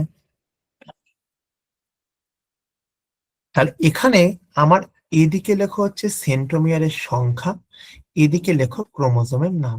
তাহলে এদিকে কি লেখো? এদিকে লেখো হচ্ছে আমাদের সেন্ট্রোমিয়ারের সংখ্যা, এদিকে লেখো কি? এদিকে লেখো হচ্ছে কি ক্রোমোজোমের নাম। এদিকে লেখো কি? এদিকে লেখো হচ্ছে আমাদের কি বলবো? ক্রোমোজোমের নাম। হয়েছে? এবার যদি আমাদের সেন্ট্রোমিয়ারের সংখ্যা থেকে থাকে, এবার কি বলবো? এবার যদি আমাদের সেন্ট্রোমিয়ারের সংখ্যা থেকে থাকে, তবে সেই সেন্ট্রোমিয়ারের সংখ্যার ক্ষেত্রে মাথায় রাখবে কি, যে সেন্ট্রোমিয়ারের সংখ্যা হচ্ছে আমাদের লেট বাই সিম 0, তাহলে একটা নাম। যদি নাম থাকে 1, তাহলে একটা নাম। 2 থাকলে একটা নাম, এবং গ্রেটার দ্যান 2 থাকলে অপর একটা নাম। তাহলে এখান থেকে আমাদের কি বলবো কথাটি? না, এখান থেকে আমি বলবো হচ্ছে কি, যে 1 নম্বর 0 যদি হয়, তবে সেই জিনিসটাকে আমাদের কি বলবো? সেই জিনিসটাকে বলবো আমাদের আসেন্ট্রিক ক্রোমোজোম। সেই জিনিসটার নামটাকে কি বলে? আসেন্ট্রিক ক্রোমোজোম। যদি একটা থাকে, তাহলে এক মানে প্রত্যেকে জানো কি জানো? না, মনোসেন্ট্রিক ক্রোমোজোম।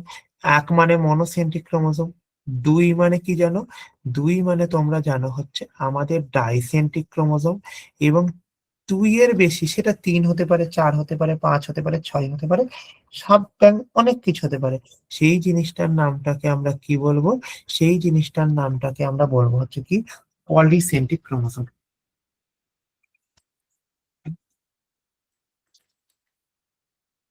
সেই জিনিসটার নামটাকে আমরা কি বলবো?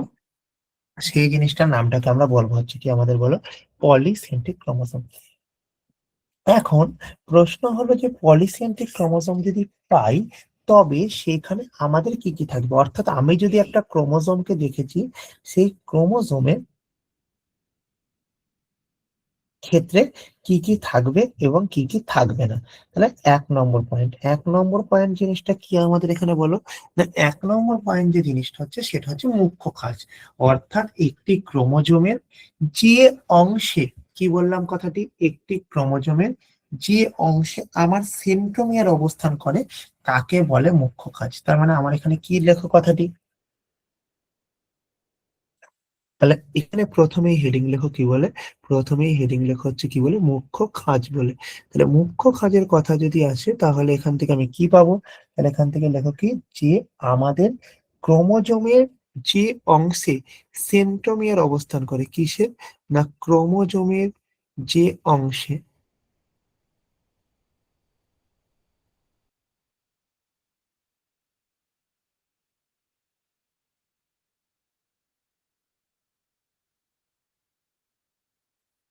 সেন্ট্রোমিয়ার অবস্থান করে তাকে কি বলে, তাকে মুখ্য খাঁজ বলে। তাকে কি বলে বল, তাকে মুখ্য খাঁজ বলে। ঠিক আছে, কথাটি বুঝতে পারলে এখান থেকে। এবার কি বলেছে এখান থেকে, যদি মুখ্য খাঁজের কথা আসে তবে সেই মুখ্য খাঁজের ছাড়া কি অন্য কোনো কিছু থাকে? হ্যাঁ স্যার, মুখ্য খাঁজ ছাড়াও আর একটা জিনিস থাকে। সেই জিনিসটার নামটাকে কি বলে, সেই জিনিসটার নামটাকে বলে আমাদের গৌণ খাঁজ বলে।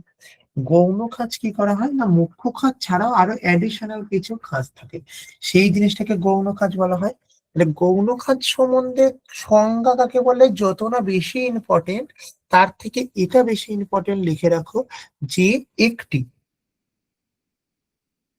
কি বলবো কথাটা এখানে, যে একটি, বা একটি কথা কাটো, কথাকে এইভাবে লেখো, যে গৌণ খাঁজের প্রধান কাজ হলো কি না, গৌণ খাঁজের প্রধান কাজ, প্রধান কাজ কি হলো, প্রধান কাজ হলো কি না, নিউক্লিয় ওলাস গঠন করা। কি গঠন করা, নিউক্লিয় ওলাস, নিউক্লিয় ওলাস কি করা, নিউক্লিয় ওলাস গঠন করা, নিউক্লিয় ওলাস গঠন করা হয়েছে এখান থেকে। এবং আমি এখান থেকে কি বলবো, একে কি বলা হয়, একে নিউক্লিয় অর্গানাইজার বলা হয়। একে কি বলা হয়, একে নিউক্লিয় অর্গানাইজার বলা হয়, একে নিউক্লিয় অর্গানাইজার বলা হয়। ঠিক আছে, কথাটি বুঝতে পারলে।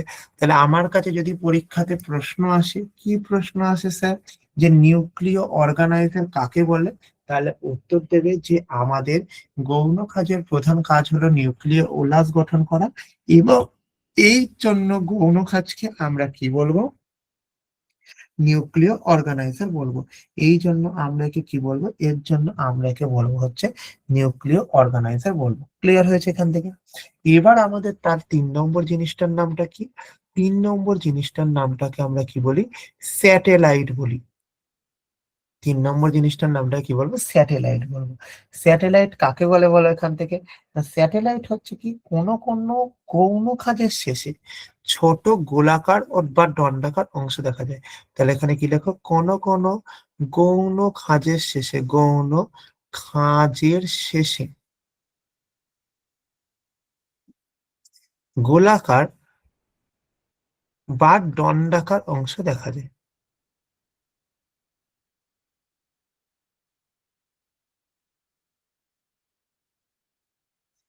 একে কি বলে, একে স্যাটেলাইট বলে।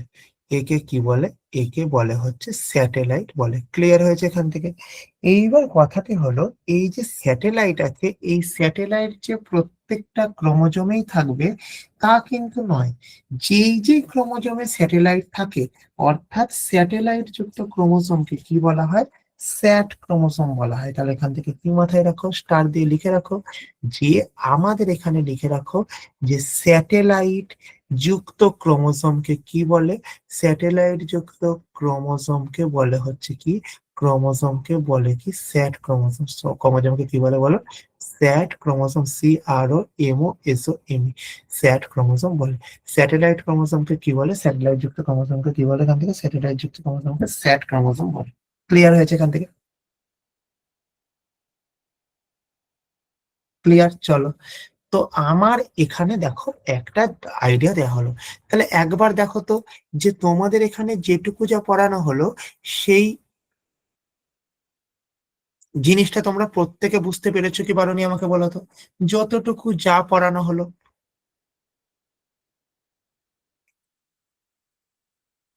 ভয়েস আনমিউট হবে না মানে?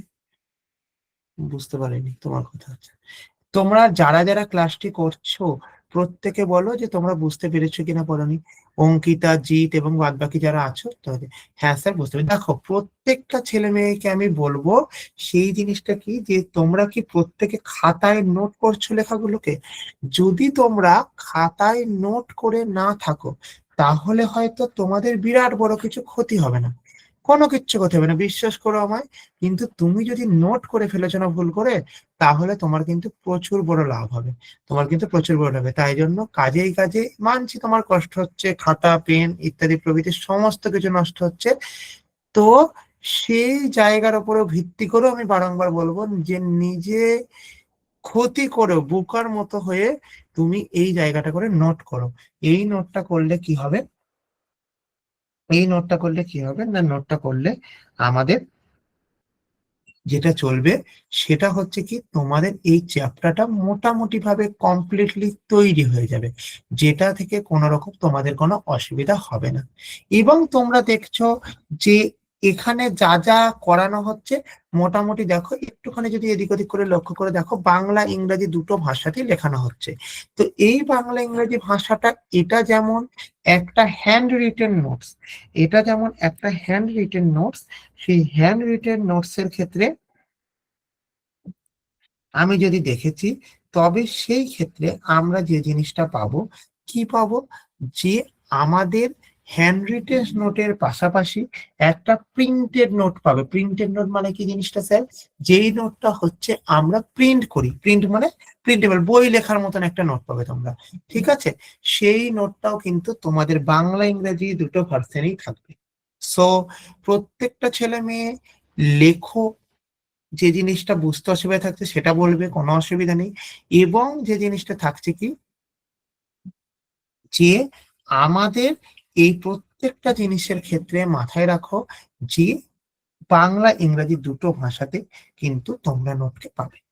ক্লিয়ার হয়েছে কি হয়নি আমাকে বলো এখানে, তাহলে হয়েছে তাই তো? চলো, এইবার কথাটা হচ্ছে যে আমাদের যদি এই ক্রোমোজোমের কথা থেকে থাকে, আমাদের কি কথা বললাম আমাদের এখান থেকে, আমাদের যদি এই ক্ষেত্রে ক্রোমোজোমের কথা থেকে থাকে, তবে এই ক্রোমোজোমকে আমরা মেনলি দুই ভাগে ভাগ করতে পারবো। তবে এই ক্রোমোজোমকে আমরা কি করবো, এই ক্রোমোজোমকে আমরা মেনলি দুই ভাগে ভাগ করতে পারি। কি কি, কি কি বাবা বলো? এক নম্বরের জিনিসটার নামটা কি? এক নম্বরের নামটা হলো আমাদের নিউক্লিক অ্যাসিড। এক নম্বরের নামটাকে আমাদের কি বলবো বলো? এক নম্বরের নামটাকে বলবো নিউক্লিক অ্যাসিড। নাম্বার দুই এর নামটাকে বললাম হচ্ছে কি আমাদের প্রোটিন। স্যার তাহলে আর একটা কথা, আমাদের যে নিউক্লিক অ্যাসিড এবং প্রোটিন, এইটা ছাড়া কি আর কিছু নেই, না আরো সামান্য কিছু আছে?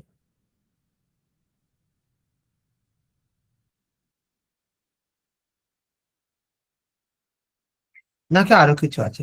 তাহলে প্রথম কথা কি, না প্রথম কথা হচ্ছে আমাদের আর একটা যে জিনিস আছে সেই জিনিসটার নামটাকে মাথায় রাখো। নামটা কি, না নামটা হচ্ছে ধাতব আয়ন। নামটা কি, নামটা হচ্ছে আমাদের ধাতব আয়ন। এবার যদি নিউক্লিক অ্যাসিডের কথা আমাদের থাকে, নিউক্লিক অ্যাসিডের মধ্যে আমি কি কি পাবো? নিউক্লিক অ্যাসিডের মধ্যে আমি যে যে জিনিসগুলি পাবো, এক নম্বর জিনিসটির নামটাকে আমরা কি বলবো, আমাদের ডিএনএ বলবো এবং আমাদের আরএনএ বলবো, হয়েছে এখান থেকে। এবং প্রোটিনের মধ্যে আমার যে যে জিনিসগুলি থাকে সেগুলিকে আমরা কি কি বলবো? প্রোটিনের মধ্যে আমাদের দু রকম জিনিস থাকে, একটার নামটাকে বলবো হিস্টোন প্রোটিন, আর একটার নামটাকে আমাদের কি বলবো, অহিস্টোন প্রোটিন। ধাতব আয়নের ক্ষেত্রে কি বলবো? ধাতব আয়নের ক্ষেত্রে আমাদের Ca2+, Mg2+, এবং Fe3+, এই তিনটে জিনিস থাকে, এই তিনটে জিনিস থাকে। ক্লিয়ার হয়েছে এখান থেকে? এবার আমাদের কি হলো, আমাদের এই তিনটে জিনিস কি গেল, তাহলে একটা নামটা কি বলবো নিউক্লিক অ্যাসিড, যেটাকে বলবো ডিএনএ আরএনএ, এটাকে বলবো প্রোটিন, হিস্টোন অহিস্টোন, ঠিক আছে? এবার মনে রাখবে কি, যে আমাদের একটা যখন ক্রোমোজোম থাকছে, এই ক্রোমোজোমের ডিএনএ প্লাস হিস্টোন প্রোটিন, এই দুটো মিলিয়ে আমাদের মোট কথা থাকে হচ্ছে কত 90%। এবং আমাদের এই যে আরএনএ এবং অহিস্টোন প্রোটিন, এই দুটো মিলিয়ে আমাদের থাকে কত আমাদের থাকে টোটাল 10%। তাহলে আমাদের যে এই একটা ক্রোমোজোমের যে লায়ন্স পোরশন থাকে, আমাদের যে ক্রোমোজোমের যে কি থাকে, এই ক্রোমোজোমের যে লায়ন্স পোরশন থাকে, এই লায়ন্স পোরশনকে আমরা যদি দেখেছি, তবে সেই লায়ন্স পোরশনের মধ্যে আমরা কি পাবো,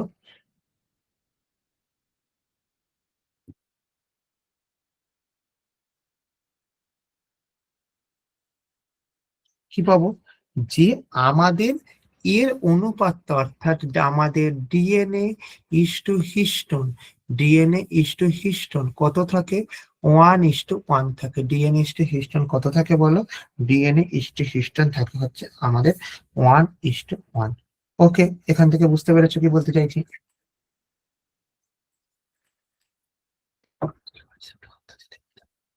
জ্ঞান।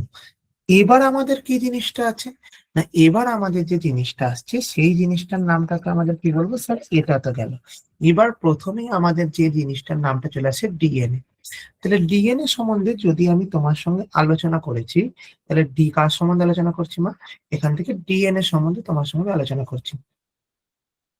ডিএনএ, ডিএনএ এর পুরো কথা কি, ডিএনএ এর পুরো কথা হলো আমাদের deoxy ribo nucleic acid, deoxy ribo nucleic acid, deoxy ribo nucleic acid.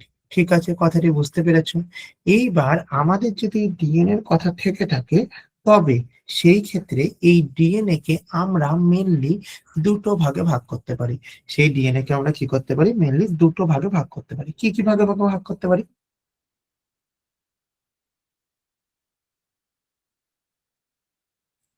এক নম্বর নামটা কি, এক নম্বর যে নামটা আছে সেই নামটাকে আমরা বলবো হচ্ছে কি, যে আমাদের পিউরিন বেস। আর একটা যে নাম আছে সেই জিনিসটার নামটাকে আমাদের কি বলবো, সেই জিনিসটার নামটাকে আমরা বলবো হচ্ছে কি পিরিমিডিন বেস। সেই জিনিসটার নামটাকে আমাদের কি বলবো বলো, সেই জিনিসটার নামটাকে আমরা বলবো হচ্ছে কি পিরিমিডিন বেস। ঠিক আছে, তাহলে আমাদের দুটো জিনিস গেল, একটার নাম পিউরিন, আর একটার নামটাকে বলে কি পিরিমিডিন। এইবার আমাদের যদি এই ডিএনএ কে দেখেছি, এই পিউরিন বেসকে দুই ভাগে যে ভাগ করা যায়। একটার নামটাকে কি বলবো, একটার নামটাকে বলবো অ্যাডিনিন, আর একটার নামটাকে বলবো আমাদের গুয়ানিন। এই যে অ্যাডিনিন আছে এটাকে এ দ্বারা, এবং গুয়ানিনকে জি দ্বারা ভাগ করা যায়, এবং পিরিমিডিনকে আমাদের দুই ভাগে ভাগ করা যায়। একটার নামটাকে আমাদের কি বলবো, একটার নামটাকে আমরা বলবো হচ্ছে থিয়ামিন, আর একটার নামটাকে বলবো সাইটোসিন। একটার নামটাকে বলবো হচ্ছে থিয়ামিন, আর একটার নামটাকে আমাদের কি বলবো, আর একটার নামটাকে বলবো আমাদের সাইটোসিন। যদি আমাদের থিয়ামিন থাকে তাকে টি দিয়ে, যদি সাইটোসিন থাকে তাকে আমরা কি বলবো, তাকে আমরা বলবো সি দিয়ে ভাগ করা যায়, মানে সি দিয়ে আমরা ডিনোটেট করি। এইবার মাথায় রাখবে যে আমাদের অ্যাডিনিনের সঙ্গে থিয়ামিন, এটা কি তৈরি করে, এটা ডাবল বন্ড তৈরি করে। এবং আমাদের গুয়ানিনের সঙ্গে সাইটোসিন, এটা কি বন্ড তৈরি করে, এটা আমাদের ট্রিপল বন্ড তৈরি করে। এটা আমাদের কি বন্ড তৈরি করে, এটা আমাদের কি বলবো এখান থেকে ট্রিপল বন্ড তৈরি করে। ক্লিয়ার হলো এখান থেকে? তাহলে আমাদের এখান থেকে দুটো জিনিস গেল, একটা জিনিসের নাম এটা, আর একটা জিনিসের নাম হচ্ছে ওটা। এইবার যে জিনিসটা আসছে সেই জিনিসটার নামটা কি, সেই জিনিসটার নাম হচ্ছে এই যে ডিএনএ এর যে গঠন, এই ডিএনএ এর গঠনটা কি রকম, এই ডিএনএ এর গঠনটা হচ্ছে দ্বিতন্ত্রী, যার ইংরাজি ভার্সনটাও মনে রাখবে, যার ইংরাজি ভার্সনটা হলো আমাদের ডবল হেলিক্স। যার ইংরাজি ভার্সনটা কি গেল বলো আমাদের, যার ইংরাজি ভার্সনটা হলো আমাদের ডবল হেলিক্স। ক্লিয়ার হয়েছে এখান থেকে? এইবার কি হয়েছে, এই ডবল হেলিক্স যদি হয়ে থাকে, তবে সেই ক্ষেত্রে আমাদের আর একটা কি মাথায় রাখবে, এই যে দ্বিতন্ত্রী গঠন, এটা কে তৈরি করেছিলেন, না এটা আমাদের তৈরি করেছিলেন বিজ্ঞানী ওয়াটসন ও ক্রিক। এই দুজনা কিন্তু আমাদের এই শেপটা তৈরি করেছিলেন। তাহলে এই জিনিসটা কি করেছিলেন না, বিজ্ঞানী ওয়াটসন ও ক্রিক আমাদের এই শেপটাকে গঠন করেছিলেন। ক্লিয়ার হয়েছে এখান থেকে?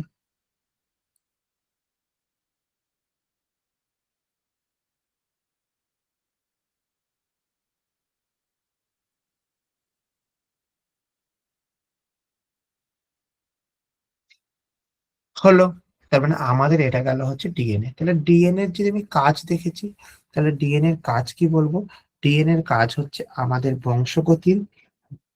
বংশগতির ধারক ও বাহক হিসেবে কাজ করে। এটা কি কাজ করে আমাদের বলো? বংশগতির ধারক ও বাহক হিসাবে কাজ করে। বংশগতির ধারক ও বাহক হিসাবে কাজ করা হয়েছে। এখান থেকে পরিব্যক্তি ও বিবর্তনে মুখ্য ভূমিকা পালন করা। এখানে কি বলবো? এখানে পরিব্যক্তি ও বিবর্তনে কি হয়েছে না মুখ্য ভূমিকা পালন করা। পরিব্যক্তি ও বিবর্তনে কি করা? মুখ্য ভূমিকা পালন করা। ঠিক আছে, কথাটি বুঝতে পেরেছো আমি কি বলতে চাইছি? না, আমাদের এখানে দুটো জিনিস গেল, একটা জিনিসের নামটা হচ্ছে কি যে এটা, আর একটা জিনিসের নাম হচ্ছে ওটা। ঠিক আছে,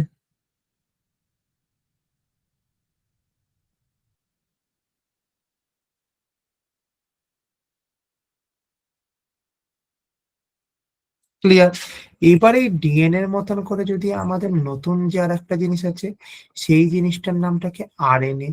এই আরএনএ এর পুরো কথা কি না, আরএনএ এর যে পুরো কথা, সেই জিনিসটার নামটাকে আমরা কি বলবো বলো? Ribo nucleic acid. কি বলবো বলো? Ribo nucleic acid.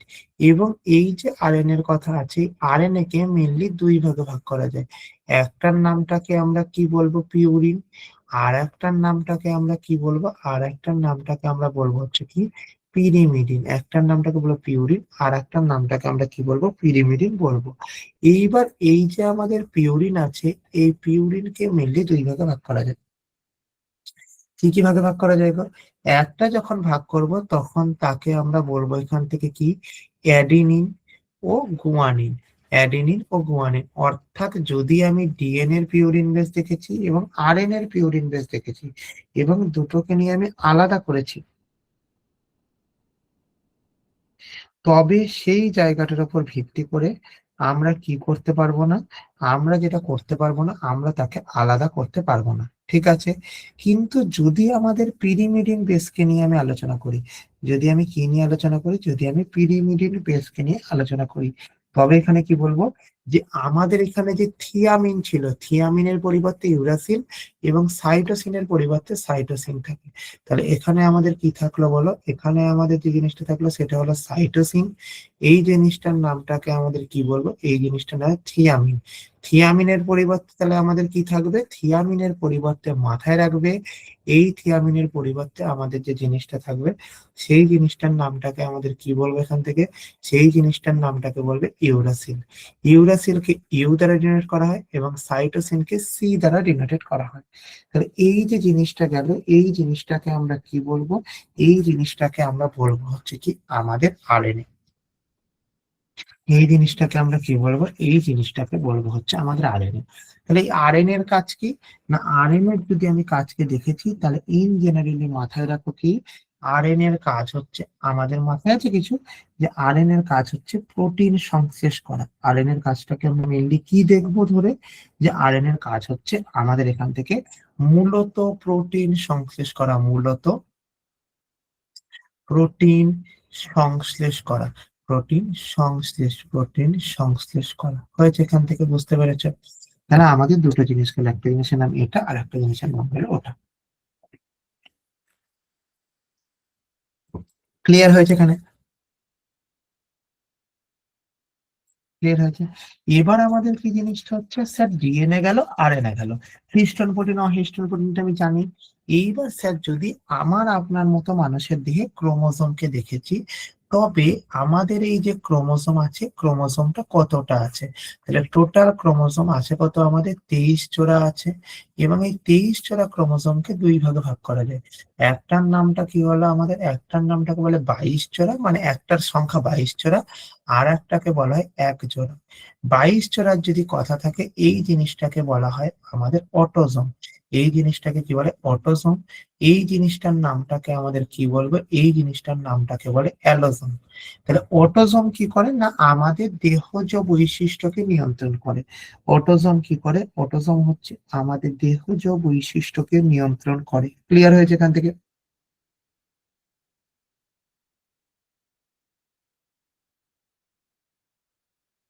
হয়েছে।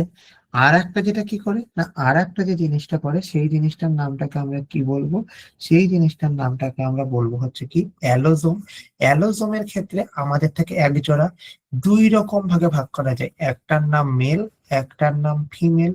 মেলের ক্ষেত্রে আমাদের যে জিনিসটা থাকে সেটা হলো কি একটা একটা এক্স একটা ওয়াই, অর্থাৎ কি মেলের ক্ষেত্রে দুটো ক্রোমোসোম, একটা এক্স একটা ওয়াই, ফিমেলের ক্ষেত্রে দুটো ক্রোমোসোম দুটো এক্স।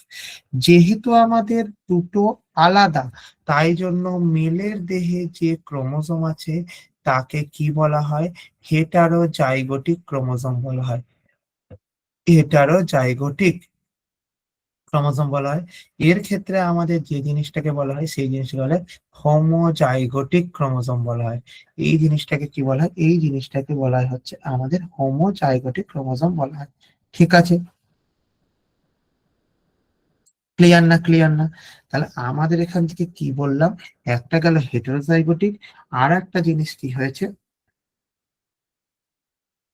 কি না আমাদের হোমোজাইগোটিক। তাহলে পুরুষ দেহের ক্ষেত্রে হেটারোজাইগোটিক সেক্স ক্রোমোসোম দেখা যায় বা অ্যালোসোম দেখা যায়, আর আমাদের এই দিকের ক্ষেত্রে কি বলবো, এই দিকে হচ্ছে আমাদের হোমোজাইগোটিক ক্রোমোসোম দেখা যায়। হোমোজাইগোটিক কি দেখা যায়, হোমোজাইগোটিক ক্রোমোসোম দেখা যায়। তাহলে চলো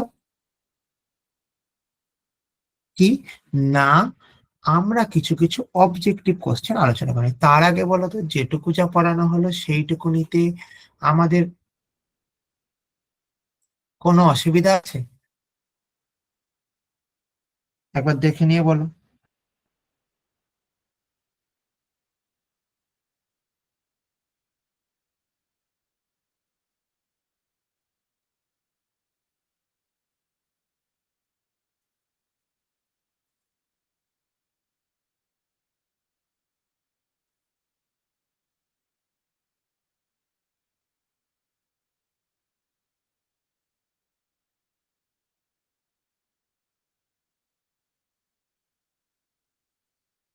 নো স্যার, চলো তাহলে কিছু কিছু কোশ্চেন আমরা আলোচনা করি আজকে, তোমরা প্রত্যেকে আমাকে উত্তর দাও।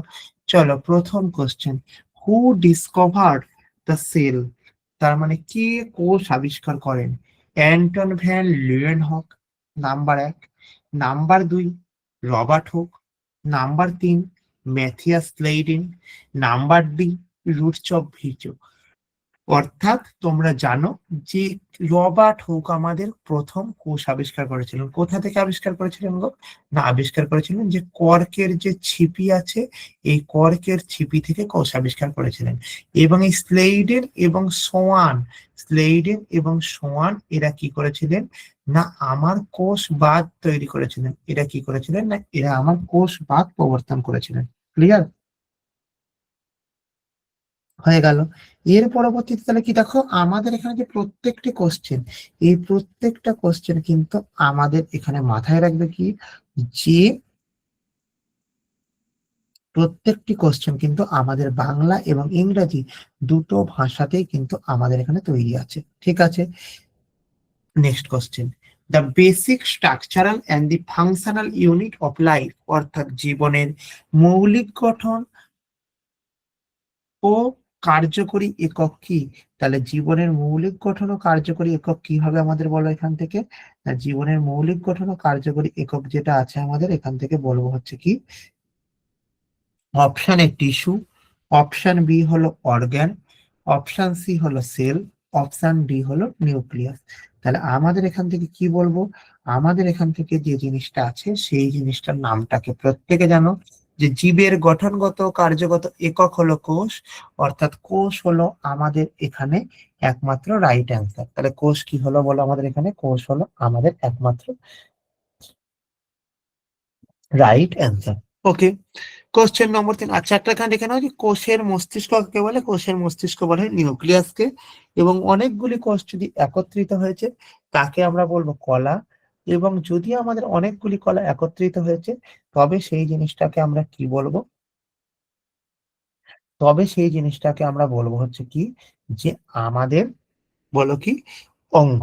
ঠিক আছে, অনেকগুলি অঙ্গ যদি আমাদের একত্রিত হয়েছে তাহলে আমাদের কি বলবো, তাহলে সেই জিনিসটাকে আমরা বলবো হচ্ছে তন্ত্র বা সিস্টেম। ঠিক আছে, which of the following organism is the unicellular, অর্থাৎ কোন আমাদের যে অর্গানিজমটা আছে এটা আমাদের ইউনিসেলুলারের মধ্যে পড়ে। তাকে আমরা কি বলবো?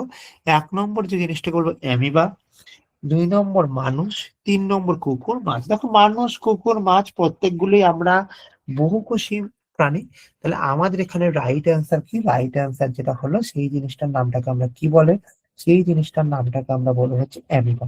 সেই জিনিসটার নামটাকে কি বলে? বলে amoeba. Which organelle is known as the powerhouse of the sell?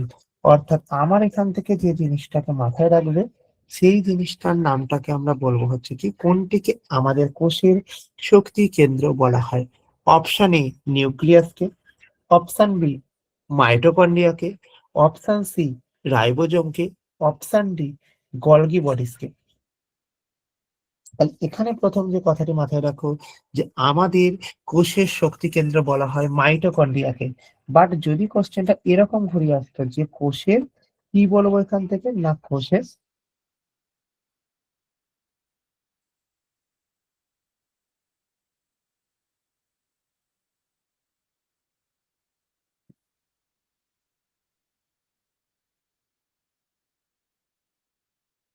হয়েছে, যদি কোষের মস্তিষ্ক বলা হতো তাহলে এখানে কি হতো উত্তর বলা আমাদের? কোষের মস্তিষ্ক যদি বলা হতো কি আমাদের নিউক্লিয়াসকে। ঠিক আছে, চলো। সেল ওয়াল প্রেজেন্টিং অর্থাৎ কোষ প্রাচীর কোথায় পাওয়া যায়? কোষ প্রাচীর কোথায় পাওয়া যায়? দেখো, কোষ প্রাচীর পাওয়া যায় আমাদের কোথায়? 1 number animal cell only, plant cell only, both না নান। দেখো, ইন জেনারেলি উদ্ভিদ কোষে কোষ প্রাচীর পাওয়া যায়, প্রাণী কোষে কোষ প্রাচীর পাওয়া যায় না ইন জেনারেলি। বাট প্রত্যেকটা জিনিসের তো ব্যতিক্রম আছে, ঠিক তেমনই এরও ব্যতিক্রম থাকবে। তার জন্য আমি এখান থেকে মাথায় রাখবো যে কোষ প্রাচীর পাওয়া যায় কোথায় আমাদের, না আমাদের এখানে বোথ অর্থাৎ এ এবং বি দুটোই। ঠিক আছে, নেক্সট কোশ্চেন কি বলেছে? নেক্সট কোশ্চেনের ক্ষেত্রে যদি আমাকে বলেছে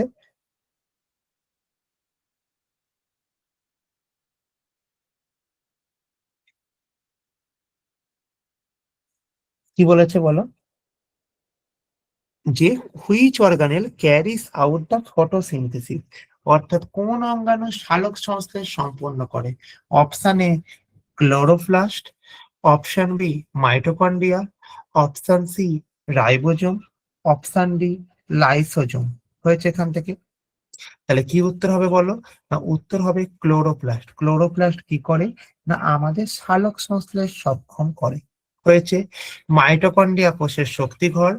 রাইবোজোম কি করে? প্রোটিন। রাইবোজোম কি করে? না রাইবোজোম হচ্ছে আমাদের কাজ করছে। লাইসোজোম কি করছে? আমাদের কোষের যে কি বলবো মানে আত্মঘাতী থলি হিসেবে কাজ করছে বা সুসাইড ব্যাগ হিসেবে কাজ করছে। ঠিক আছে, সুসাইড ব্যাগ হিসেবে কাজ করছে। চলো, which the control master of the cell অর্থাৎ কোষের নিয়ন্ত্রক কেন্দ্র কি? তাহলে option A cytoplasm, option B nucleus, option C ribosome, option D Golgi bodies. তাহলে আমাদের এখানে কি উত্তর হবে মাথায় রাখো, nucleus is the right answer. অর্থাৎ কোষের যে নিয়ন্ত্রক, সেই কোষের নিয়ন্ত্রকের নামটা কি? কোষের নিয়ন্ত্রকের নামটা হলো কি আমাদের নিউক্লিয়াস। তাহলে এখানে দেখো, এর পরবর্তীতেও আমাদের প্রচুর কোশ্চেন আছে তোমাদের জন্য। তাহলে আজকে আমি যেখানে শেষ করলাম অর্থাৎ আমি 7 নম্বরে শেষ করলাম, এর পরবর্তীতে 8 নম্বর থেকে কোশ্চেন শুরু। এবং আমাদের এই সেল চ্যাপ্টার, সেল ডিভিশন কি জিনিস বা সেল সাইকেল কি জিনিস, সেটি কিভাবে হয়, তার হবার ফলবর্তীতে কি হয় না হয় ইত্যাদি প্রভৃতি নিয়ে তোমাদের সঙ্গে পরবর্তী যে আমাদের ক্লাস থাকবে সেই পরবর্তী ক্লাসের ডিটেলস আলোচনা করব। এবং তোমরা যারা যারা উত্তর দিয়েছো প্রত্যেককে থ্যাংক ইউ। ঠিক আছে, তোমরা যারা যারা উত্তর দিয়েছো প্রত্যেককে থ্যাংক ইউ। এবং দেখো, এই যে সেলকে পড়ালাম, এই সেলে এমন যেটুকুনি পড়ানো হয়েছে সেইটুকুনি পাঠের মধ্যে দেখো তোমাদের কিন্তু গেদে গেদে ইনফরমেশন অর ডেটাকে ইনক্লুডেড করা আছে। অর্থাৎ তোমাদের পরীক্ষা রিগার্ডিং কিন্তু কোনো অসুবিধা হবে না তোমরা যদি এইভাবে পড়ে চলো। ওকে, বুঝতে পেরেছো কি বলতে চাইছি? তবু তোমাদের এন্ড থেকে একবার বলো যে তোমরা বুঝতে পেরেছো কি পারোনি প্রত্যেকে। আমি তোমাদেরকে 2 মিনিট টাইম দিচ্ছি, একটুখানি বলো যে হ্যাঁ স্যার বুঝতে পেরেছি, এই যে বুঝতে পেরেছি। আচ্ছা, আচ্ছা, অঙ্কিতা বুঝতে পেরেছো, আচ্ছা প্রত্যেকে বুঝতে পেরেছো। কারোর কোনো জায়গায় বুঝতে অসুবিধা আছে কিনা আমাকে সেটা একটুখানি বলবে।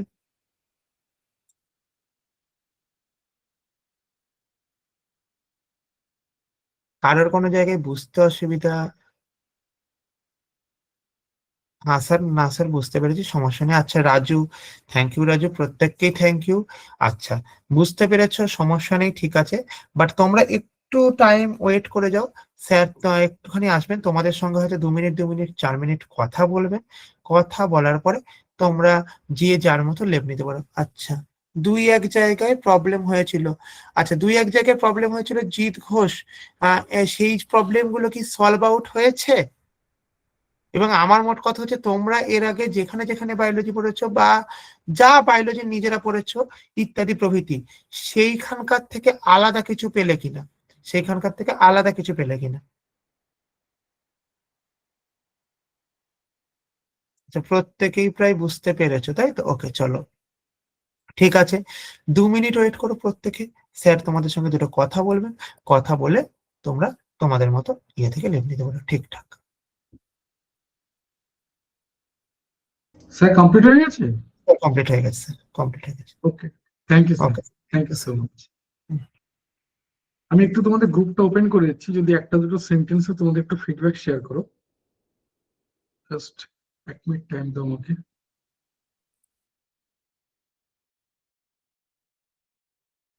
তার আগে আমি এখান থেকে সবকিছু শেয়ার করে দিচ্ছি যাতে করে তোমাদের সময় নষ্ট না হয়। আশা করি তোমরা স্ক্রিন দেখতে পাচ্ছ।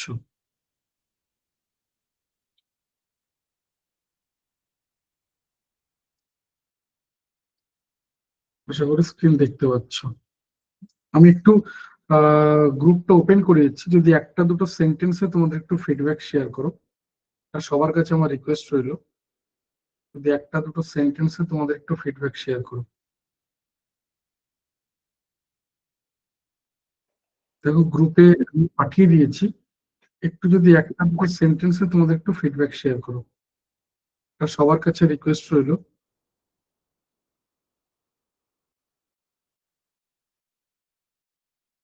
আর যেটা বলার যে, তোমাদের সাথে একটা লিঙ্ক শেয়ার করলাম, একটু যদি আমাদের ওই টেটেরই একটা গ্রুপের লিঙ্ক, একটু যদি একটা দুটো সেন্টেন্সে তোমাদের একটু ফিডব্যাক শেয়ার করো। আমি একটা লিঙ্ক শেয়ার করলাম তোমাদের সাথে, একটু যদি একটা দুটো সেন্টেন্সে তোমাদের একটু ফিডব্যাক শেয়ার করো। এটা সবার কাছে রিকোয়েস্ট রইলো, একটু যদি একটা দুটো সেন্টেন্সে তোমাদের একটু ফিডব্যাক শেয়ার করো।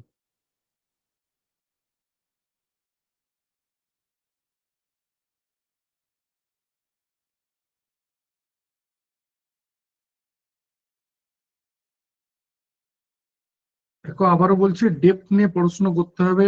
এটা ভেবো না যে মাধ্যমিকের স্ট্যান্ডার্ড পরীক্ষা মানে ওই মাধ্যমিকের মতো করে কোশ্চেন করবে, একদমই কিন্তু তা নয়।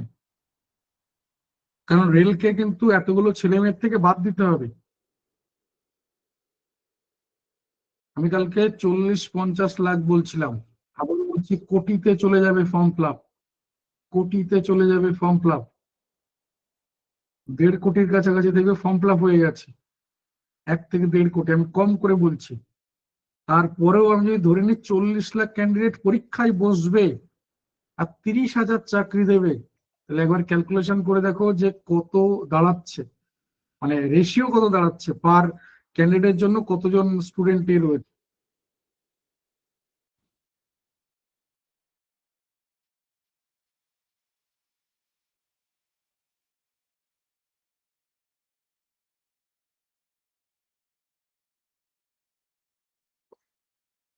তোমাদের সাথে একটা লিঙ্ক শেয়ার করলাম ফেসবুকের, একটু যদি একটা দুটো সেন্টেন্সে তোমাদের একটু ফিডব্যাক শেয়ার করো। এটা সবার কাছে রিকোয়েস্ট রইলো, যদি একটা দুটো সেন্টেন্সে তোমাদের একটু ফিডব্যাক শেয়ার করো। একটু যদি একটা দুটো সেন্টেন্সে তোমাদের একটু ফিডব্যাক শেয়ার করো। আলাপন ব্যানার্জি, থ্যাংক ইউ ভাই ফিডব্যাক শেয়ার করার জন্য। অঙ্কিতা দেবনাথ, থ্যাংক ইউ অঙ্কিতা, অসংখ্য ধন্যবাদ এত বড় করে ফিডব্যাক শেয়ার করার জন্য। নীরেশ ঘোষ, থ্যাংক ইউ ভাই, thank you so much. Next রয়েছে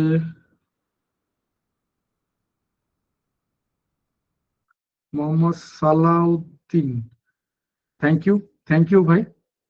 একটু লিঙ্কে দেখো, তোমাদের সাথে গ্রুপে আমি লিঙ্ক শেয়ার করেছি, ফেসবুকের পোস্টের লিঙ্ক শেয়ার করেছি, একটু যদি তোমাদের ফিডব্যাক একটু শেয়ার করো, এটা সবার কাছে রিকোয়েস্ট হলো, একটু যদি তোমাদের দুই একটা সেন্টেন্সে তোমাদের একটু ফিডব্যাক শেয়ার করো।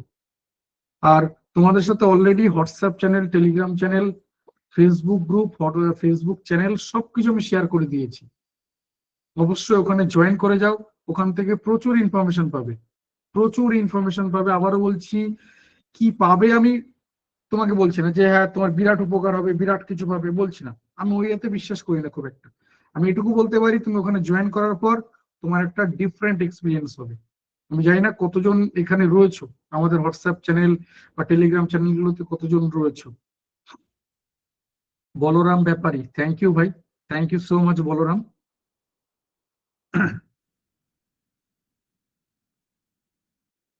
একটু যদি দেখো, তোমাদের সাথে ফেসবুকের লিঙ্ক শেয়ার করেছি, একটু যদি একটা দুটো সেন্টেন্সে তোমাদের একটু ফিডব্যাক শেয়ার করো।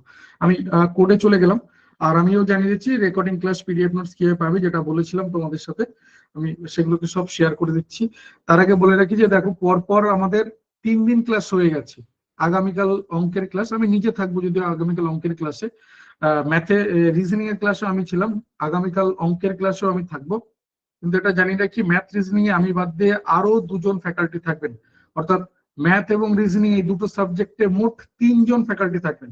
ম্যাথ এবং রিজনিং এ টোটাল 3জন ফ্যাকাল্টি থাকবেন। এবার যেটা বলার, যে আগামীকাল যে ক্লাস রয়েছে সেই ক্লাসটা খুব গুরুত্বপূর্ণ। খুব গুরুত্বপূর্ণ বলতে বেশ কয়েকটা জায়গাতে আমি বলছি, মূলত 3টে গুরুত্বপূর্ণ জায়গা রয়েছে আগামীকাল ক্লাসে, মূলত 3টে গুরুত্বপূর্ণ জায়গা। প্রথম কথা, আমরা অঙ্ক নিয়ে বিস্তারিত আলোচনা করি, যে রেলের যে সিলেবাস, বোথ গ্রুপ ডি এবং এনটিপিসি, কারণ এদের মধ্যে সিলেবাসে বিরাট কিছু ডিফারেন্স নেই। শুধু ডিফারেন্স যদি বলো তাহলে কোশ্চেনের স্ট্যান্ডার্ড, আর এই ওয়েতে তুমি খালি চোখে দেখতে পাবে না যে কি পার্থক্য রয়েছে। সিলেবাসে সেই ওয়েতে পার্থক্য নেই, 19-20 পার্থক্য আছে বা হয়তো সামান্য কিছু, কিন্তু সেই অর্থে খালি চোখে দেখার মতো কোনো পার্থক্য নেই।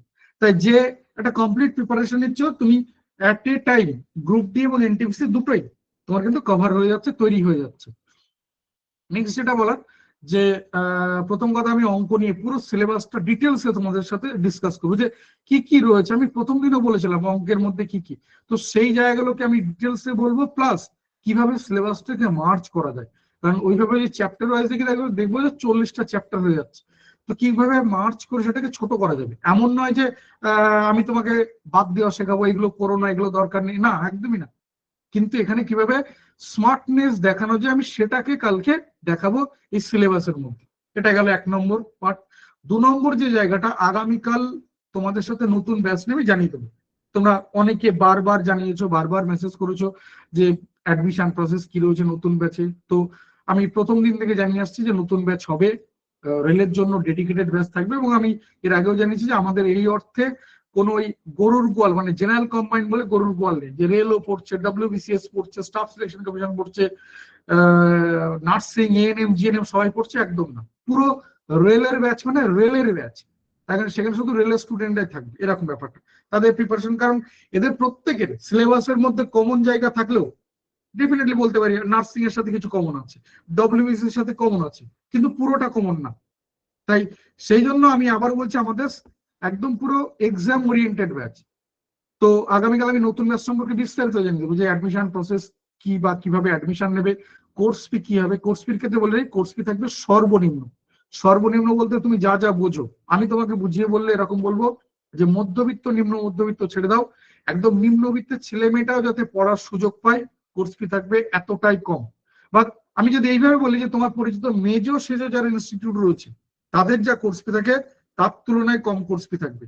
কিন্তু কোয়ালিটি অফ এডুকেশন, তুমি যাদেরকে বড় মনে করো যে এরা বড় ইনস্টিটিউট, এরা বিরাট কিছু পড়ায়, আমি কথা দিচ্ছি তাদের তুলনায় এই কোয়ালিটি এডুকেশন অনেক অনেক বেটার থাকবে। নেক্সট যেটা বলার, যে আগামীকাল ক্লাসে আমি জানিয়ে দেবো যে সাপ্তাহিক রুটিন কি হবে, কোন কোন স্যার ম্যাডাম ক্লাস নেবেন।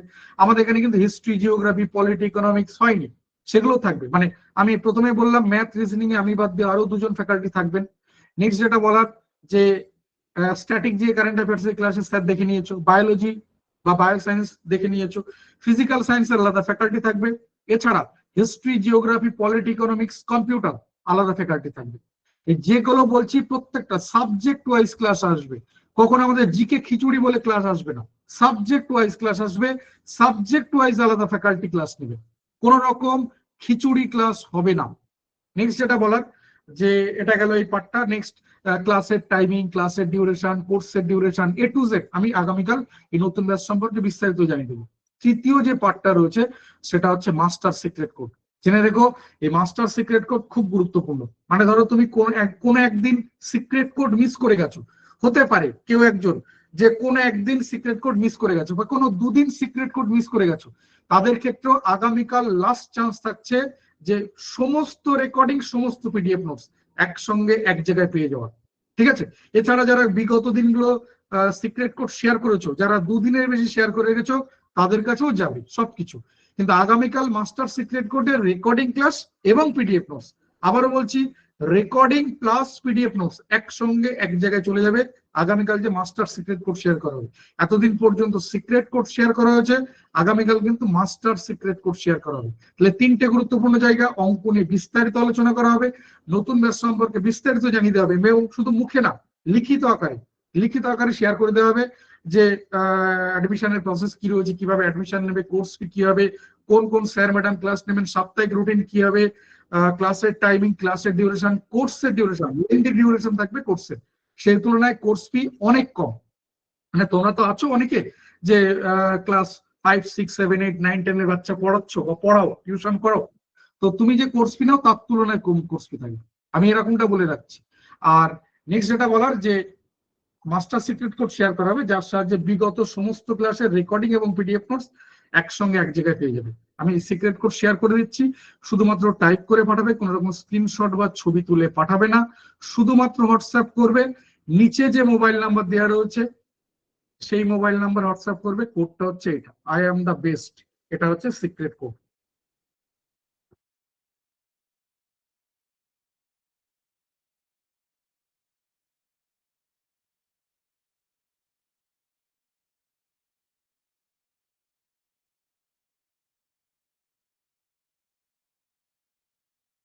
কোডটা হচ্ছে আই এম দ্য বেস্ট, আর নাম্বারটা 6291515880, 6291515880। কোড শুধু এইটুকু টাইপ করে পাঠিয়ে রাখো, শুধুমাত্র এইটুকু টাইপ করে পাঠিয়ে রাখো, আর কিচ্ছু না। আই এম দ্য বেস্ট, শুধু এটুকু টাইপ করে পাঠিয়ে রাখো। নাম্বারটা হচ্ছে 6291515880, এই নাম্বার আমাকে হোয়াটসঅ্যাপ করো। নেক্সট আমি জাস্ট 1 মিনিট টাইম দিচ্ছি।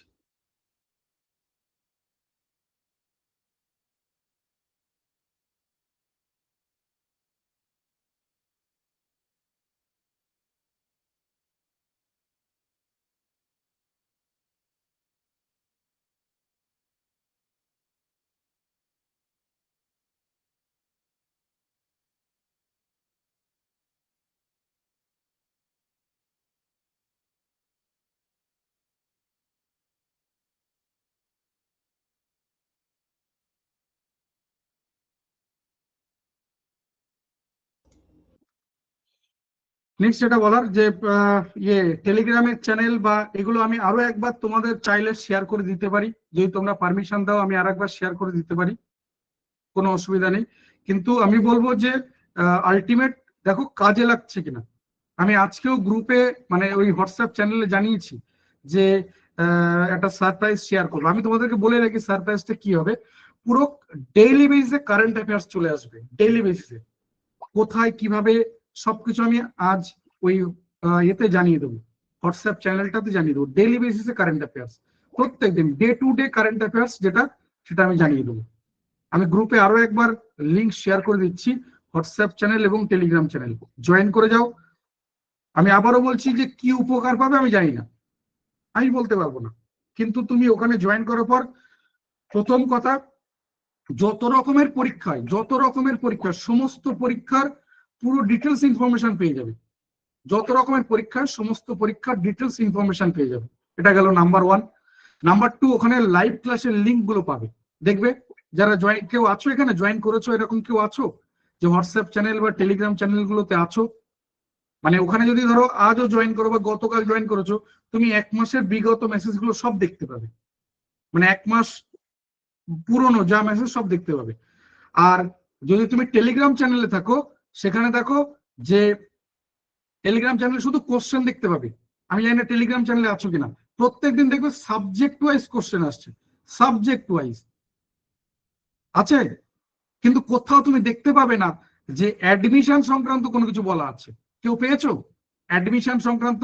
এসো বাবা ভর্তি হয়ে যাও, এই কোর্সে ভর্তি চলছে, এটার জন্য এই কোর্স ফি, এটার জন্য এই ডিসকাউন্ট, কোথাও দেখতে পাবে না, কোথাও দেখতে পাবে না। আবারও বলছি, এই যা কিছু লাইভ ক্লাসের মধ্যে সীমাবদ্ধ থাকে, আর একটা ব্যাচে নির্দিষ্ট নাম্বার অফ স্টুডেন্টই থাকে, একটা ব্যাচে নির্দিষ্ট নাম্বার অফ স্টুডেন্টই থাকে। অর্থাৎ আগামীকাল যে তোমাদের রেলের ব্যাচ হবে, যেটা আমি জানিয়ে দেবো, সেটা এই লাইভ ক্লাসের মধ্যে সমস্ত কিছু সীমাবদ্ধ থাকবে, গ্রুপে কোনো কিছু জানতে পারবে না, নাম্বার ওয়ান। নাম্বার টু, নির্দিষ্ট একটা লিমিটেড স্টুডেন্ট থাকবে, মানে এখনো তোমরা যতজন ক্লাস করছো এর থেকেও কম স্টুডেন্ট থাকবে। আমি যা কিছু আগামীকাল তোমাদের সাথে শেয়ার করে দেবো। তা আবারও বলছি, অন্য কোথাও কোনো কিছু পাবে না। তুমি আর 5 জন যে সমস্ত মহামানব যুক্ত ইনস্টিটিউট দেখো, তুমি সেখানে দেখলে বুঝতে পারবে যে তাদের এটা আর আমাদের এটার মধ্যে আকাশ পাতাল পার্থক্য আছে। প্রথমত, কোন রকম কোনো অ্যাডভার্টাইজমেন্ট করি না, কোন রকম না। যে ধরো এই যে গ্রুপ ডি বলছে, তোমার এসএসসি জিডির রেজাল্ট বেরিয়েছে, যে আমাদের যে কজন, কোথাও দেখতে পাবে না যে ওই দিয়ে ছবি ছাপিয়ে করে দিচ্ছে না। প্রথমত বিশ্বাস করি, ওই ক্রেডিট যতটা না আমার, তার থেকে তোমার বেশি। আমার 5% যদি হয়, তোমার হার্ডওয়ার্ক হয়, তাহলে 95% তোমার, সেখানে আমি ওই ক্রেডিট নিই না। আর 2 নম্বর, এটা আমার এথিক্স বাদে, যে ধরে নাও আমার কাছে 50 জন পড়ছে, সেখান থেকে 5 জন কি 10 জন চাকরি পেল, তাহলে ওটা যখন আমি খুব আনন্দে শেয়ার করব, তাহলে বাকি 40 জন যে চাকরি পায়নি তাদেরটা কে বলবে? কেউ কোনোদিন এগুলো কোশ্চেন তোলে না। তাই আমি এগুলো নিয়ে কখনো কোথাও দেখতে পাবে না। আমাদের এতগুলো জায়গা শেয়ার করে দিয়েছি, ফেসবুক থেকে শুরু করে হোয়াটসঅ্যাপ, টেলিগ্রাম, কোথাও দেখতে পাবে না যে এই ধরনের কোনো কিছু বলা আছে। আমি আবারও বলছি, ধরো যে কোনো জায়গায়, মানে যে খুব খারাপ পড়াচ্ছে এরকম একজনকে নাও, আর যে খুব ভালো পড়াচ্ছে এরকম একজনকে নাও, এই দুজনকে নাও। যে খুব খারাপ পড়াচ্ছে, যার মধ্যে কোনো কোয়ালিটি নেই পড়ানোর মতো, মানে একটা ইনস্টিটিউট হিসেবে বলছি, আর একটা ভালো যার মধ্যে অনেক কিছু রয়েছে, বিরাট পড়ায়, ভীষণ ভালো, সবকিছু দিচ্ছে। তারপরেও বলছি, তোমার যদি চাকরি হয়, তাহলে খারাপ ভালো ডিপেন্ড করবে না, কারণ আলটিমেট তুমি কতটা কি নিতে পারছো সেটা 1 নম্বর। 2 নম্বর যেটা বলার, যে এই খারাপ ভালো যাই বলো না কেন, খারাপের থেকে হয়তো 2 জন পাবে, ভালোর থেকে তো 10 জন পাবে, কিন্তু এটা একটা বড় কথা যে খারাপ ভালো এরা যাই হোক না কেন, আলটিমেট সব কিন্তু সেই স্টুডেন্টের। অর্থাৎ যে খারাপ পড়াচ্ছে, সে যাই পড়াক না কেন, যাই কিছু করে কেন, সেখান থেকে হবেই। মানে তুমি ধরো একটা পুকুর লিজ নিয়ে মাছ চাষ করেছো, তো তুমি যত রকম বাজে ভাবেই তুমি সেটাকে রক্ষণাবেক্ষণ করো না কেন, সে কিছু মাছ জন্মাবেই। তুমি হয়তো লাস্ট 2 মাস আর 1 বছর ধরে সেখানে আর কোনো পরিচর্যা করলে না, কোনো মাছ টাছ ছাড়লে না, কোনো কিছু না, তার মধ্যেও দেখবে কিছু না কিছু জাল ফেললে মাছ উঠবে। ঠিক বলছি তো? তো ঠিক এটাও তাই। আর তুমি যদি খুব ভালো করে পরিচর্যা করো, তাহলে মাছের সাইজ গুলো একটু বড় হবে, ভ্যারাইটি টাইপের মাছ থাকবে, হয়তো কম সময় মাছের গ্রোথ গুলো একটু বেশি হবে। এইটুকু তো পার্থক্য। কিন্তু বলতে পারবে যে আমি একটা পুকুর লিজ নিয়েছি, বা আবার একটা বাবার পুকুর রয়েছে, আমি সেই পুকুরটাকে আর কোনো রকম কোনো যত্ন করি না, কোনো কিছু দেখি না, কোনো মাছ ছাড়ি না, কোনো কিছু না, যা পড়ে রয়েছে, তারপরেও যদি পুকুরে জাল ফেলা হয়, মাছ উঠবে তো? ওই পুকুরে যদি জাল ফেলা হয়, মাছ উঠবে তো? হ্যাঁ কি না? ওই পুকুরে যদি জাল ফেলা হয়, মাছ উঠবে তো? তুলনায় সংখ্যায় কম উঠবে। আর যদি ওই ভালো পুকুরটা, যেখানে পরিচর্যা করা হয়, প্রতিদিন মাছ ছাড়া হয়, তাদের খাবার দেওয়া হয়, তাহলে সেখান থেকে তো পরিমাণে বেশি উঠবে। ঠিক বলছি তো? তাহলে আবারও বলছি, এই ক্রেডিট আমার নয়, আর যারা এই ক্রেডিট নেয় তারা হচ্ছে মহামানব, আমি তাদেরকে বলি মহামানব। নেক্সট যেটা বলার, যে যারা ধরো এই ধরনের ছবি ছাপিয়ে শেয়ার করছে, প্রথম কথা, ধরে নাও আজকে গ্রুপ এসএসসি জিডির বেরিয়েছে, পুলিশের গত বছরের ডব্লিউবিসিএস, তার আগে রেলের সব ছবি ছাপিয়ে রেখেছে, এই আমাদের ছাত্রছাত্রী কোয়ালিফাই করেছে, এই করেছে, তুমি কতজনকে ভেরিফাই করেছো? ও তো আমিও করে দিতে পারি। অঙ্কিতা শীল, দেবব্রত বিশ্বাস, জুলেখা নাসরিন, মোহাম্মদ সালাউদ্দিন, পিউক খাতুন, দেন হেমন্তী প্রামাণিক, সব এ রেলে ও পুলিশে এতে চাকরি পেয়েছে। তুমি ক্রস চেক করেছো? আমি যদি আজ আমার হোয়াটসঅ্যাপ, ফেসবুক, টুইটার সব জায়গাতে শেয়ার করে রেখে দিই, এই দেখো এই চাকরি পেয়েছি, এই সজল ঘোষ, অঙ্কিতা ঘোষ, জুলেখা খাতুন, পিউ খাতুন এসব চাকরি পেয়েছে। তুমি ক্রস চেক করবে, জানো তাদেরকে, চেনো, ছবির সাথে নামেরই মিল নেই। ছবি দিয়েছি রাম ঘোষের, নিচে লিখে দিয়েছি তোমার সজল ঘোষ, তাই তো হচ্ছে। তাহলে আবারও বলছি যে চোখ মানে স্বামীজি বলে গেছিল তো, নিজের চোখে না দেখে কোনো কিছু বিশ্বাস করবে না। এখন ব্যাপারটা ঠিক তার থেকেও বেশি, মানে চোখ কান তো খোলা রাখতেই হবে, তার সাথে সাথে সেগুলোকে আবার ক্রস চেক করতে হবে, ভেরিফাই করতে হবে যে ঠিক কতটা সঠিক, কতটা জেনুইন। তো এই হচ্ছে ব্যাপার। আমি যা যা কথাগুলো বললাম একবার মিলিয়ে দেখো, যে এই মুহূর্তে দাঁড়িয়ে যে কটা পয়েন্ট বললাম, যে কটা কথা বললাম, সেগুলোকে মিলিয়ে দেখো। নেক্সট আগামীকাল আমি এইগুলো নিয়ে জানিয়ে দেবো সবকিছু, এবং আমি লিখিত আকারে শেয়ার করে দেবো যে নতুন ব্যাচ সম্পর্কে যা কিছু, এবং আগামীকাল যে মাস্টার সিক্রেট কোড শেয়ার করা হবে তার থেকে তুমি বিগত সমস্ত কিছু রেকর্ডিং ক্লাস এবং পিডিএফ নোটস একসঙ্গে এক জায়গায় পেয়ে যাবে। আবার বলছি, কারোর কোনো কিছু মিস হবে না, রেকর্ডিং ক্লাস, পিডিএফ নোটস কোনো কিছু মিস হবে না, ঠিক আছে। আগামীকাল আমি নিজে থাকবো ক্লাসে, অঙ্কের ক্লাস। আর রেলের পরীক্ষায় অঙ্ক মারাত্মকতম গুরুত্বপূর্ণ, কারণ রিজনিং সবাই করবে, সবার জন্য রিজনিং, কেউ বাদ দেবে না। নেক্সট যেটা বলার, জিকে পার্ট, রেলে তো 3টে পার্ট রয়েছে, আমি জিকে বলছি। এবার জিকে তুমি সায়েন্স আর কারেন্ট অ্যাফেয়ার্স, স্ট্র্যাটেজিকে আলাদা করতে পারো, সে আলাদা জিনিস, কিন্তু 3টে মূলত পার্ট, এক হচ্ছে ম্যাথ, রিজনিং আর জিকে। তো জিকে পার্ট যেটা, সেটাতে কেউ বলতে পারবে না আমি সুপার স্ট্রং, আর কেউ বলতে পারবে না কিচ্ছু জানি না, আমার কোনো জ্ঞান নেই, কেউ বলতে পারবে না। কারণ এই হিস্ট্রি, জিওগ্রাফি, তারপরে তোমার এই বায়ো সায়েন্স, ফিজিক্যাল সায়েন্স সবাই আমরা পড়েছি, সবাই, কেউ নেই এখানে বলতে পারবেন না আমি পড়িনি কোনদিন। তো তুমি মাধ্যমিক পাস করলে কি করে? তাহলে ওখানে এমন একটা ব্যাপার যে তুমি যদি এই একটা বেসিক স্ট্যান্ডার্ড প্রশ্ন করছো, তাহলে তুমি এভারেজ লেভেলে দাঁড়িয়ে রয়েছো, এভারেজ লেভেলে। মানে আমরা যদি ধরে নিই যে ওখান থেকে 45টা কোশ্চেন হবে টোটাল, অর্থাৎ 45 কোশ্চেন হবে ধরো জিকে থেকে। এই 45 কোশ্চেন্স এর মধ্যে আমি ধরে নিচ্ছি কম বেশি 15টা কোশ্চেন সবারই মোটামুটি হবে, সবারই, যারা একদম কোনো পড়াশোনা পর্যন্ত করেনি, কিছু না কিছু করে তারা 15টা কোশ্চেন করতে পারবে, ঠিক আছে, এদিক ওদিক আন্দাজে একটু অপশন গুলো টেস্ট করে পারবে। এরপর মোটামুটি 25টা কোশ্চেন যারা ইরেগুলার পড়াশোনা করছে, হঠাৎ করে দেখলো যে নোটিফিকেশন বেরিয়েছে, অ্যাডমিট কার্ড দিচ্ছে, 1 মাস পরে পরীক্ষা হবে, ডেট দিয়ে দিয়েছে, এই সময় দাঁড়িয়ে যারা করেছে তারা হয়তো 25 পর্যন্ত পৌঁছাতে পারবে, আউট অফ 45 ওই 25 পর্যন্ত পৌঁছাতে পারবে। নেক্সট, এরপর এই যে 35-এর পর যেতে গেলে, অর্থাৎ আউট অফ 45 যদি 35 প্লাস তোমাকে স্কোর করতে হয়, তাহলে তুমি জেনে রেখো যে তোমার মধ্যে কিছু আছে, তোমার মধ্যে কিছু আছে। এটা গেল জিকে। মানে জিকে তে এই সম্ভাবনা খুব কম যে তুমি মানে 40 প্লাস স্কোর করে ফেলেছো, এটা প্রায় অসম্ভব, এটা প্রায় অসম্ভব, প্রায় অসম্ভব। তুমি যত ভালোই পড়ো না কেন, যত কিছু করো না কেন, কারেন্ট অ্যাফেয়ার্স আটকে দেবে। কারেন্ট অ্যাফেয়ার্স যেভাবেই পড়ো না কেন, মানে তুমি ভাবছো আমি এখান থেকে সবকিছু দিয়ে পড়েছি, ওর মধ্যে থেকে ঘুরিয়ে কোশ্চেন করবে, ওর মধ্যে থেকে ঘুরিয়ে কোশ্চেন করবে। তো মানে বা আমরা যেটাকে হয়তো মনে করছি না এটা হচ্ছে তুলনামূলক কম গুরুত্বপূর্ণ, ওটা দিয়ে কোশ্চেনটা করছে। তো জিকের ক্ষেত্রে এরকম। রিজনিং বললাম সবাই পারবে, মানে ওখানে ধরো আমাদের যদি 25টা কোশ্চেন রয়েছে, 25টা কোশ্চেনের মধ্যে অন অ্যান অ্যাভারেজ অন্তত 18টা কোশ্চেন প্রায় সবাই পাবে, প্রায় সবাই পারবে, অন অ্যান অ্যাভারেজ বলছি 18 প্লাস ওখান থেকে সবাই স্কোর করে দেবে। আর তাছাড়া রেলের জিকে রিজনিং খুব একটা টাফ হয় না, একটা বেসিক মডারেট লেভেলের কোশ্চেন হয়। আর একটু যদি তোমার ভালো প্রিপারেশন থাকে, তুমি ওখান থেকে 22-23 পর্যন্ত স্কোর করে দিতে পারো, 22-23 পর্যন্ত স্কোর করে দিতে পারো। পড়ে রইল কে? ম্যাথ। এবার এখানে দেখো, প্রথমত একটা ক্যাটাগরি আছে যারা ম্যাথকে ভয় পায়, ওখানে যাবেও না, ছবেও না, তুলনামূলক অন্য জায়গাতে বেশি সময় দেবে, অন্য জায়গা থেকে ভাববে আমি বেশি আর্ন করব নাম্বার, ম্যাথ। আর দ্বিতীয় একটা ক্যাটাগরি আছে যারা তুলনামূলক বেশ স্ট্রং, ঠিক আছে। তাহলে এইখানে দাঁড়িয়ে তুমি যা কিছু কারুকার্য করতে পারো। আবারও বলছি, এই জায়গাগুলো তোমাকে ভাবতে হবে ফার্স্ট, যে তুমি একটা পরীক্ষা দিতে যাচ্ছ, সেখানে কিং মেকার কে অ্যাকচুয়ালি, আমি বলবো রেলের পরীক্ষায় কিং মেকার হচ্ছে ফার্স্ট বলবো ম্যাথ। তুমি সায়েন্স বলো, জিকে বলো, হিস্ট্রি বলো, যত যাই বলো না কেন, তোমার সাবজেক্ট হিস্ট্রি, তুমি হিস্ট্রি নিয়ে গ্রাজুয়েশন মাস্টার ডিগ্রি করেছো, তারপরেও বলবো রেলে হয়তো 3খানা কোশ্চেন করবে, 3টে কোশ্চেন আনসার করতে পারবে না।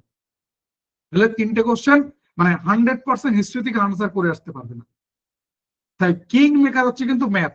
অর্থাৎ এখানে ব্যাপারটা কিন্তু এরকম নয়, মানে রিজনিং এ কি হয় যে আমার খুব ভালো প্রিপারেশন, তারপরেও 25 পাওয়াটা টাফ হয়ে যায়, কারণ 2-3টে কোশ্চেন করবে যেখানে কিন্তু একটু কিন্তু ওই জিনিস আছে। কিন্তু ম্যাথ ব্যাপারটা এরকম যে আমি যদি জানি, আমার যদি সেখানে আমার স্ট্রং প্রিপারেশন থাকে, তাহলে যেভাবেই কোশ্চেন করুক না কেন পাল্টে উল্টে এদিক ওদিক করে করে আসতে পারবে।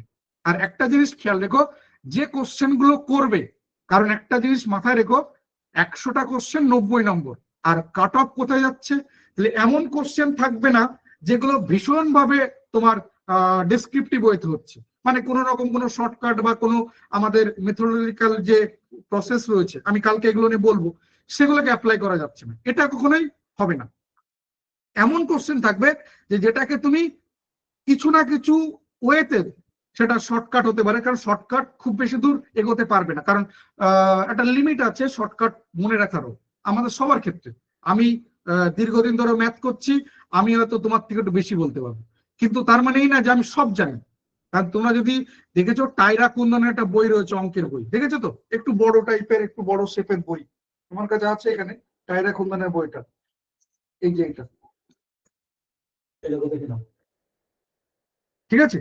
তো এই বইটাতে যেটা হয় যে ওখানে ওখানে প্রত্যেকটা চ্যাপ্টারে কম বেশি 80-90টা শর্টকাট রয়েছে, চ্যাপ্টারে কথা বলছি, কোথাও কোথাও আবার 200-250 পর্যন্ত। তো সেটা কোনো মানুষের পক্ষে মনে রাখা সম্ভব না। তো সেই পয়েন্ট অফ ভিউ থেকে বলছি যে আমরা শর্টকাট অবশ্যই মনে রাখবো, কিন্তু লিমিটেড। বেশিরভাগ জায়গা আমরা কিন্তু ওই মাস্টার চ্যাপ্টার দিয়ে, মানে যে চ্যাপ্টার গুলোর উপর পুরো ডিপেন্ড করে থাকে সেই চ্যাপ্টার গুলো, এগুলো আমি আগামীকাল ডিটেলসে শেয়ার করবো তোমাদের সাথে, তার উপরে কিন্তু ডিপেন্ড করে থাকে। ঠিক আছে, বেরিয়ে যাও না বাবা, ডেটা শেষ হয়ে যাচ্ছে, শোনা যাচ্ছে না, তোমার ডেটা শেষ হয়ে যাচ্ছে আমি বন্ধ করে দেবো, এই কি ব্যাপার স্যার, আমার খেতে খেতে একটু পটি পেয়ে গেছে, তাহলে আপনিও খাওয়া বন্ধ করে দিন, এরকম একটা ব্যাপার। স্যার আমার কাজ করতে করতে ঘুম চলে আসে, চলুন একসঙ্গে ঘুমিয়ে পড়ি, এগুলো কথা হলো? আব্দুর রহমান,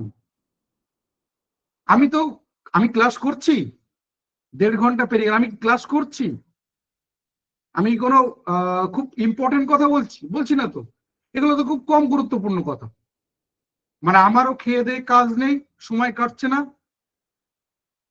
আর তোমরা যারা রয়েছে তাদেরও তাই একই রকম অবস্থা।